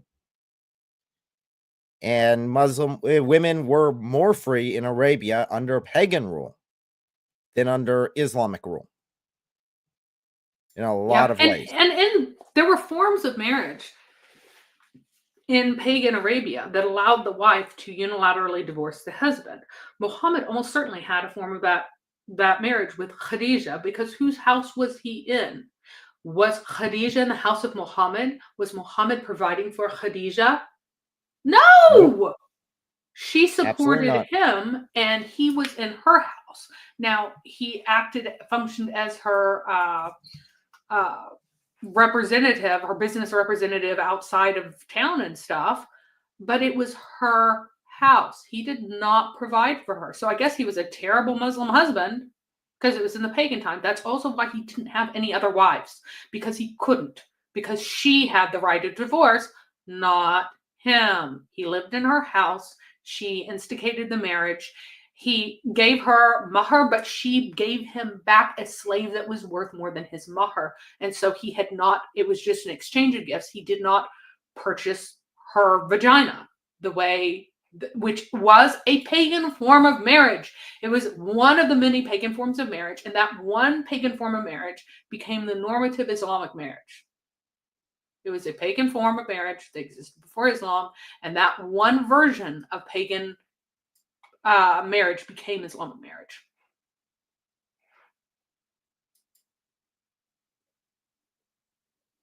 And ABCD, this is just silly. I have asked you multiple times to tell me whether or not rich families with, well, not even rich, if you have an income of more than $100,000 a year, are you more or less likely to get divorced than if you have an income lower than that as a group? Because you claim that women in the West just divorce to steal the money of men, and that's the reason that they all are divorcing, and they're just taking all of men's money, and women are starting the divorces. So I want you to tell me whether or not families that make more money divorce more or less. Because if your theory is true, then women should be marrying men or divorcing men when men have more money more often to get more stuff. If women are worse off, or consider the deal that they get worse if they divorce, if the man is wealthier, then we should have lower divorce rates when the family is wealthier. And I will tell you what the answer is. The more wealthy the family is, the lower the divorce rate. Because women's condition after divorce does, in fact, substantially decrease and get impacted. So it's just silly. It's just not true. So try again. Well, we'll see if they actually answer or not. As this is coming to a close, I do want to let you guys know of a couple of events that are coming up. I will be at Florida Apologetics Con. I was there last year. We will be there again this year, my wife and myself. We will be attending. If you guys are interested, if you're down in Florida and are interested in going to this, I will give you the link. It's not the cheapest conference, but it is a really enjoyable conference. They have quite a lineup of speakers. And hey, we might hang out a bit afterwards anyway. So you got John McRae, you got IP. Those are the main ones I know personally. The rest of them, I've met them either once or not at all. So if you guys want to go down there and listen to what they have to present, you guys are more than welcome to join us. Just go register, buy your tickets, and I will see you guys down there. Again, that's March 17th through the 18th. It's a 2-day conference down there. So, with that being said, Mary, is there anything that you would like to highlight coming up? I don't have a ton of things in the hopper to come out. I'm going to be finishing up my series on the Trinity on Reason Answer soon, and then going back probably to talking about the Quran afterwards. We will see what the next topic is. So if you guys want to check that out, make sure to go on over to Reasoned Answers and subscribe so you don't miss the awesome content they have going there. I just realized I lost my membership, so I renewed my membership on there. So I'm still a Reasoned Answer member. Yay! Yep. So thank you guys for tuning in. And again, according to Islam, I do want to play this one little clip here. As soon as I find it. Yes, this one. تبارک و تعالی چند قسم حیوان خلق کرده. یک قسم حیوان خلق کرده برای اینکه مردم وسیله سفر باشه براشون. اسب، شتر، این حیوانات چارپاست که مردم ازش استفاده میکنن برای سفرهاشون. این یک قسم حیوانه. یک قسم حیوان خدا خلق کرده که وسیله غذای مردمه و اون مثل گاو و گوسفنده که خدا اینها را خلق کرده برای اینکه وسیله غذای مردم باشه. و یک قسم حیوان خلق کرده و اون زنها و خانمها هستن. اینا عین گاو و گوسفند هستن، حیوان هستن، ولکن و خدا خلقشون کرده برای استفاده مردها، فقط واسه که مردا وحشت نکنن این زنها را به شکل خود انسان خلق کرده. اگر نه اینها عین همون گاو و گوسفند و عین همون اسب و شتر و الاغ هستن. And we're proud of that. Yeah. And yes. There we go. So again, when a Muslim apologist tries to tell you that women have equal rights in Islam, you got the sources now. You can point them out and say, not so much. So thank you guys so much for tuning in. Thank you to my members for helping out. If you're down in Florida, I look forward to seeing you. And just like always, the asphalt.